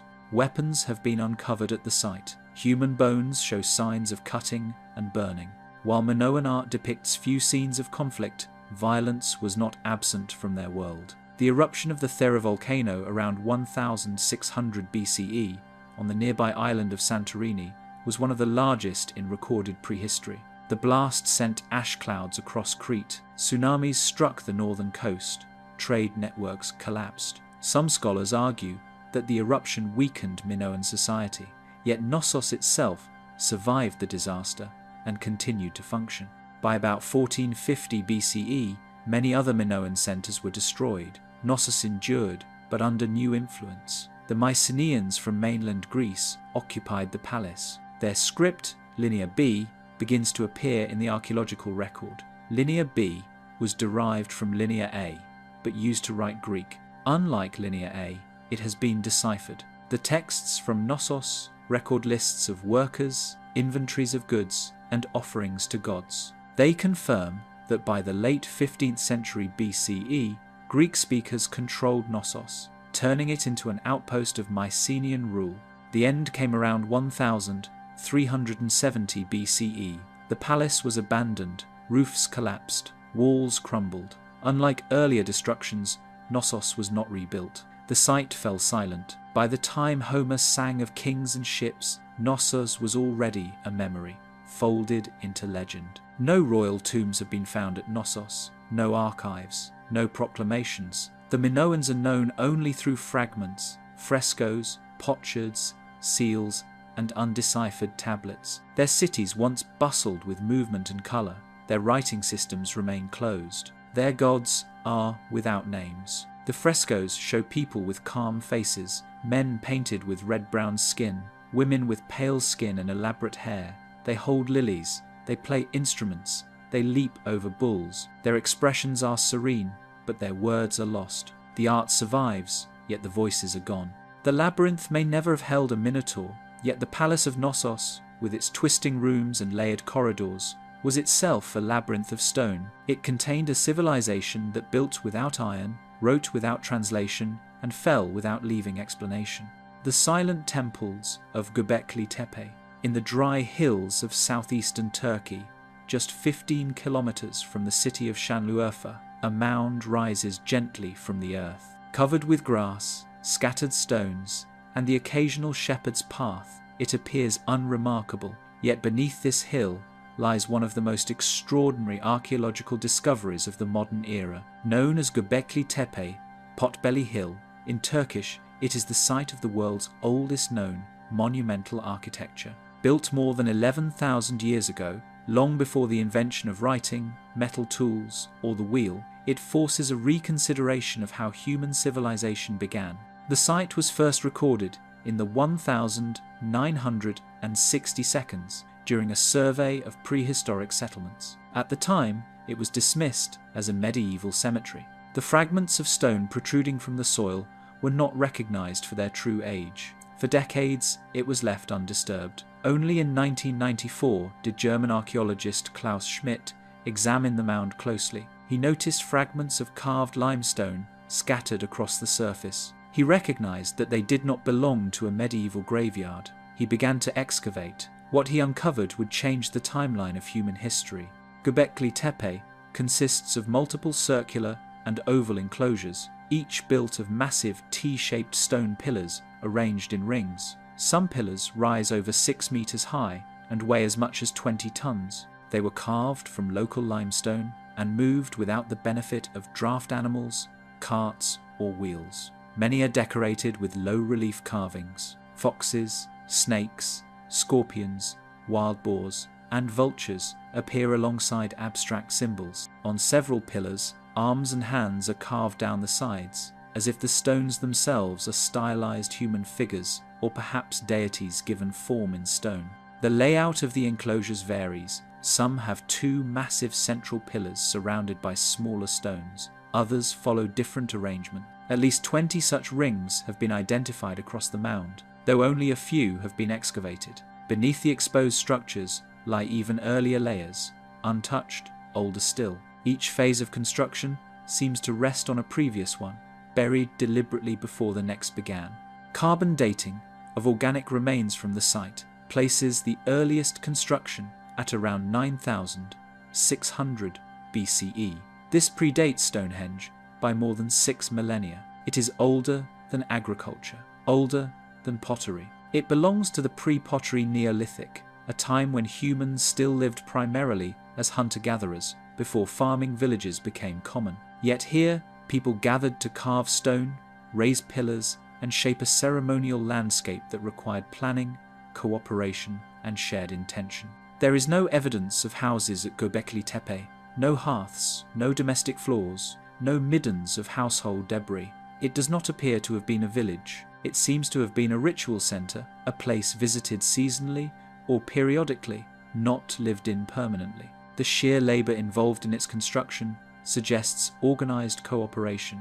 Groups of people must have gathered for quarrying, transporting, and raising the stones. The reason for such gatherings is unknown. The carvings hint at shared beliefs, myths, or rituals, but without writing, interpretation remains uncertain. The carvings are not random. Animals appear grouped in patterns. Some face inward, others outward. Spirals, snakes, and repeated motifs cover the stone. One pillar shows a vulture standing beside a headless human figure. Another bears an abstract symbol resembling the letter H, repeated on multiple stones at the site. The meaning of these images is lost. They may represent myths, calendars, clans, or constellations. no explanation survives. Perhaps most unusual is that the enclosures were deliberately buried. After a period of use, each circle was filled with soil, broken tools, and animal bone. Then, nearby, a new enclosure was built. This cycle continued for centuries. The burial may have been ritual, a closing of one era before the construction of another, or it may have marked a renewal of ceremonies. Whatever the reason, the practice preserved the site. The pillars, sealed under layers of soil, remained intact for millennia, protected from weather and erosion. The wider region contains other sites with similar features. Karahan Tepe, Sefer Tepe, and Nevala Chori also contain T-shaped pillars and traces of ritual structures. Göbekli Tepe was not unique, but it was the largest and most elaborate. It seems to have been a focal point for the surrounding region, drawing groups together for purposes that remain obscure. The questions raised by Göbekli Tepe are fundamental. Did organized religion precede agriculture? Did people first come together to worship and only later to settle permanently in villages? Was the need for shared ritual the force that created stable communities? These questions remain debated. The evidence is thin. The carvings are silent. Yet the pillars suggest that symbolic thought and organized belief guided human cooperation at an earlier stage than once imagined. The builders had no writing. They had no metal tools. Yet they shaped massive stones, transported them, and set them upright in carefully planned rings. The skill is undeniable. The purpose is unclear. In 2018, Göbekli Tepe was recognized as a UNESCO World Heritage Site. Excavation continues, though slowly. The site is fragile. Each layer lies upon another, older still. Removing one circle uncovers another beneath it. The work of centuries is preserved in layers of stone and soil, each built and then buried by those who raised them. Visitors today walk along raised walkways above the excavated enclosures. The T-shaped pillars rise from the earth, silent and imposing. The carvings of foxes, vultures, and snakes are still visible. The wind moves across the hill, carrying dust from the surrounding plains. There is little else. No writing, no names, no myths preserved in text. The people who built Göbekli Tepe left nothing but stone circles. They gathered, carved, raised pillars, and then buried them. They left no cities, no royal tombs, no written traditions. What remains is a landscape of stone, older than agriculture, older than the wheel, preserved by accident. It is a site where the first monumental architecture of humanity still stands, mute but enduring. The circles of Göbekli Tepe hold no answers, only questions. They mark a time before civilization, yet they are themselves a beginning.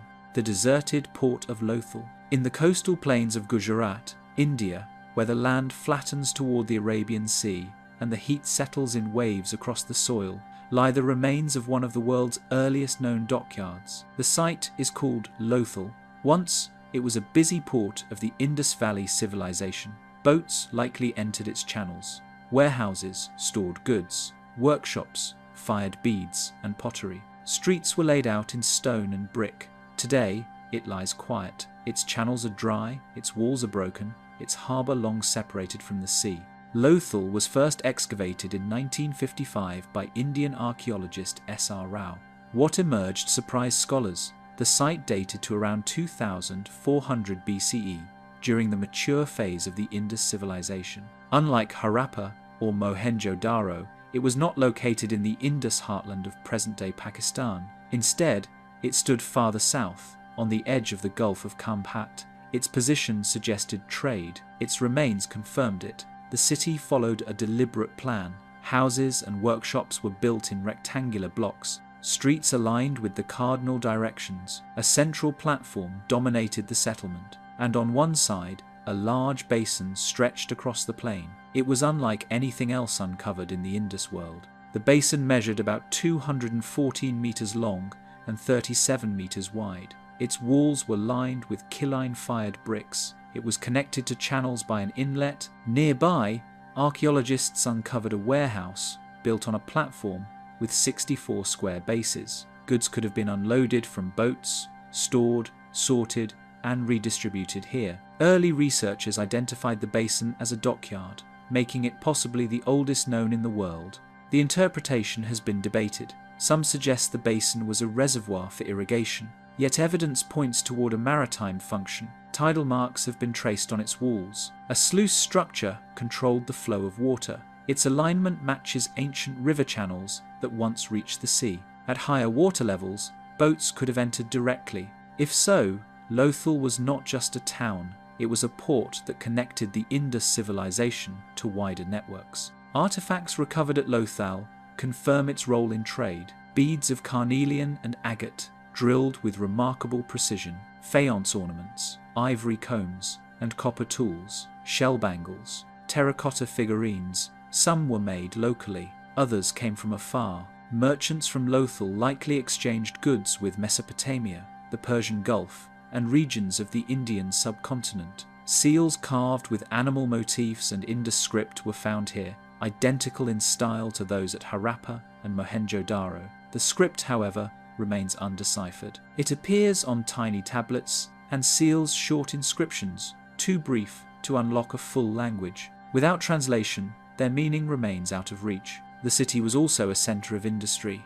Kilns for pottery, furnaces for copper, and moulds for tools were discovered. Lothal became especially known for bead making. Its workshops produced tiny drills capable of piercing the hardest gemstones. Some were as fine as modern needles. The craftsmanship suggests not only trade, but specialization, with skills passed down through generations. Despite the absence of palaces or monumental temples, the settlement shows sophistication. Houses often had private wells. Covered drains ran along streets, carrying waste away. Latrines were built beside homes. The materials were simple baked brick, clay, and stone, but they were used with care and consistency.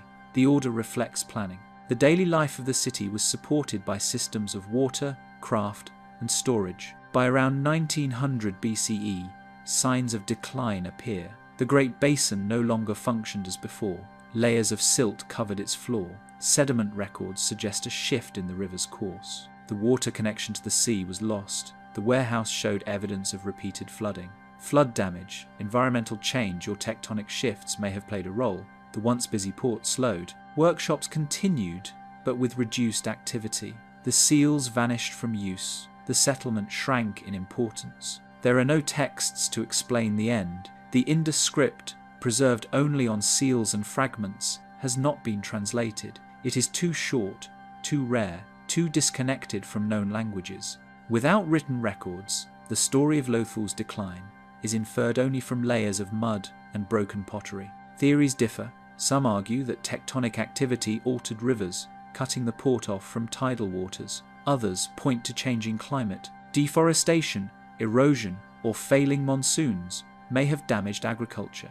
Or perhaps shifting trade routes reduced the city's role. Whatever the cause, the decline was not sudden. It was gradual, a slow erosion of relevance. The port did not burn, it did not fall to invaders, it was simply left behind. Later, cultures settled near the ruins, but did not reuse the dock. The basin filled with earth, the bricks of the warehouses crumbled, the mound became another feature of the plain. When British surveyors recorded the area in the 19th century, they assumed the mound was natural. Only after India's independence did systematic excavation begin. The results revealed something unexpected, not monuments or royal tombs, but a port, a dockyard, and a city of industry. Today, the ruins remain exposed beneath the sunday. The basin is dry, its floor cracked, the channels are filled with dust. The streets are outlines of stone.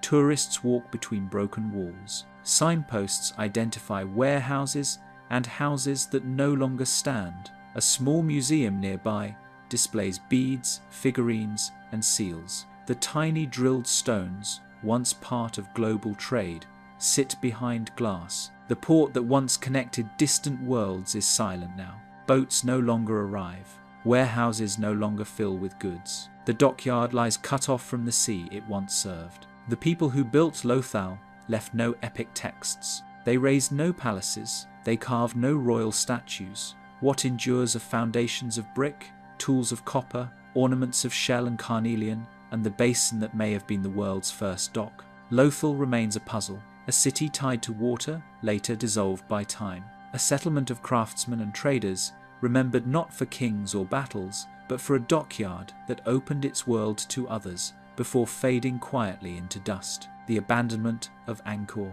In the jungles of northern Cambodia, stone towers rise above the treetops. Their surfaces are carved with serene faces, coiled serpents, and long lines of celestial dancers. Bas-reliefs stretch across corridors, depicting kings in procession, armies in battle, and rituals before the gods. Causeways run straight across moats, water channels vanish into the brush. These are the ruins of Angkor, the once mighty capital of the Khmer Empire. For centuries, it was the largest urban centre on earth. Then, it was left to silence. At its heart stands Angkor Wat, built in the early 12th century by King Suryavarman II. But Angkor was never a single temple. The name refers to a vast region of settlement, hundreds of temples, reservoirs, and city blocks spread across the plains of Cambodia. For nearly 600 years, from the 9th to the 15th centuries, Angkor grew into an empire's capital. At its height, it stretched across more than 1,000 square kilometers. It supported hundreds of thousands of people, perhaps even close to 1 million. Few other cities in history matched its scale until the modern age. The temples were built of sandstone and laterite. Their towers, shaped like lotus buds, followed cosmic geometry.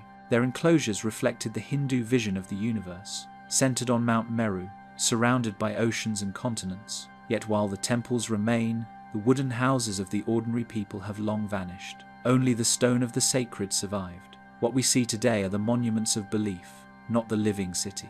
Angkor was not only religious, it was hydraulic. Its survival depended on water. Massive reservoirs, called barays, collected the rains of the monsoon.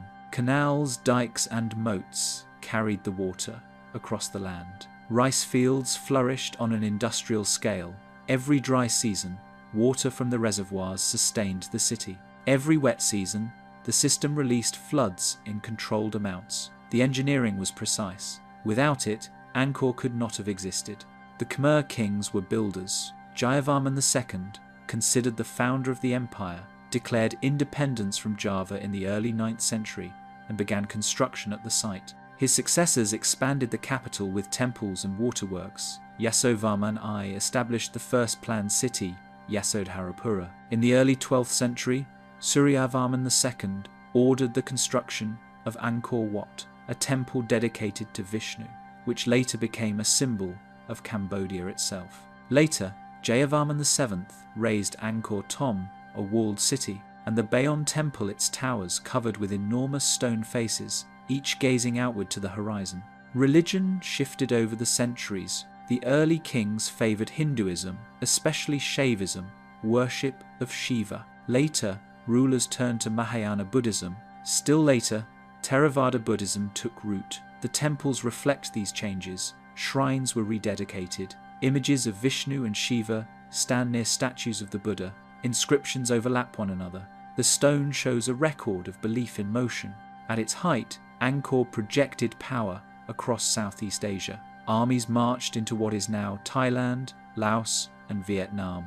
Tribute and trade enriched the capital. The barays and rice fields supported enormous populations. The temples stood as both political and religious symbols, but decline came slowly. By the 14th century, inscriptions became fewer. Monumental construction slowed. The waterworks, once carefully maintained, silted and weakened. Angkor did not fall in a single event, it faded. One explanation lies in the climate. Studies of tree rings and lake sediments show evidence of severe droughts in the 14th century, followed by intense monsoons. The reservoirs cracked in the dry years. The canals broke under floods. The delicate balance of the hydraulic system failed. Without stable irrigation, food production faltered. A city built on water could not withstand instability in the rains. Another explanation points to trade. By the late Middle Ages, maritime commerce had grown in importance. Ports along the coast gained power as ships sailed directly between India, China, and the Malay world. Angkor, deep inland, lost its role in this network. Coastal centres drew wealth and authority away from the old capital. The Khmer elite may have shifted southward to meet the new economy. In 1431, the Thai kingdom of Ayutthaya raided Angkor. Some temples were damaged, and political power shifted, but Angkor was not erased. Inscriptions continued afterward. Monks remained in Angkor Wat. Shrines were still visited. Pilgrims came. Portuguese friar Antonio da Madalena visited in the 16th century and described Angkor Wat as a temple of astonishing size, even as jungle pressed around its walls. The city was not lost, but it was diminished. By the 19th century, Western travelers encountered Angkor with astonishment. French explorer Henri Mouhot visited in the 1862 and described it as a rival to the works of Solomon. His writings introduced Angkor to Europe as a lost city of the jungle. In truth, Cambodians had always known it. Monks lived near Angkor Wat. Local traditions remembered the kings. But in the global imagination, Angkor had been forgotten. Excavations began in the 20th century. Archaeologists cleared temples from vines, restored collapsed towers, and studied inscriptions. They mapped the barays and canals, realizing the scale of the water system. In the early 2000s, LiDAR technology revealed even more grids of streets, neighborhoods, and hidden temples beneath the trees. Angkor was far larger than previously thought, a true metropolis spread across the plain. Today, Angkor is a UNESCO World Heritage Site, but it is fragile. Tourism, vegetation, and climate continue to erode its stones. Scaffolding supports towers. Drainage systems are rebuilt to protect walls from flooding. Temples are reinforced with steel beams. The jungle presses constantly. Roots split stone. Moisture stains carvings. Restoration is endless. Angkor was never completely abandoned. It was never wholly erased, but its silence is vast. No chronicles remain to tell us why the kings shifted their capitals. No final inscription marks the decision to leave. The jungle does not explain itself. It simply covers stone with roots, water with weeds, and silence with time. What remains are towers carved with faces, reservoirs filled with still water, and corridors lined with dancers frozen in stone. The city that once ruled Southeast Asia endures only as a shadow, preserved in carvings, moats, and fallen blocks. They left behind no answers, only walls without voices, scripts without readers, roads that led into silence. Yet even in absence, they still speak. The echoes are not in words, but in stone patterns of order, fragments of meaning, traces of a world that once was. Every buried city, every weathered block, every fragment of pottery or broken seal reminds us of the distance between ourselves and those who lived long before. They built with skill, they planned with vision, they prayed to gods whose names we no longer know. Their voices are gone, yet their presence remains. We walk through their ruins and see questions instead of certainties. Who carved the pillars? Who aligned the stones with the stars? Why did they leave? Or why did the earth take them back? The civilizations may have ended, but the mystery lingers, patient, unbroken. If you found yourself drawn into these forgotten worlds, consider subscribing.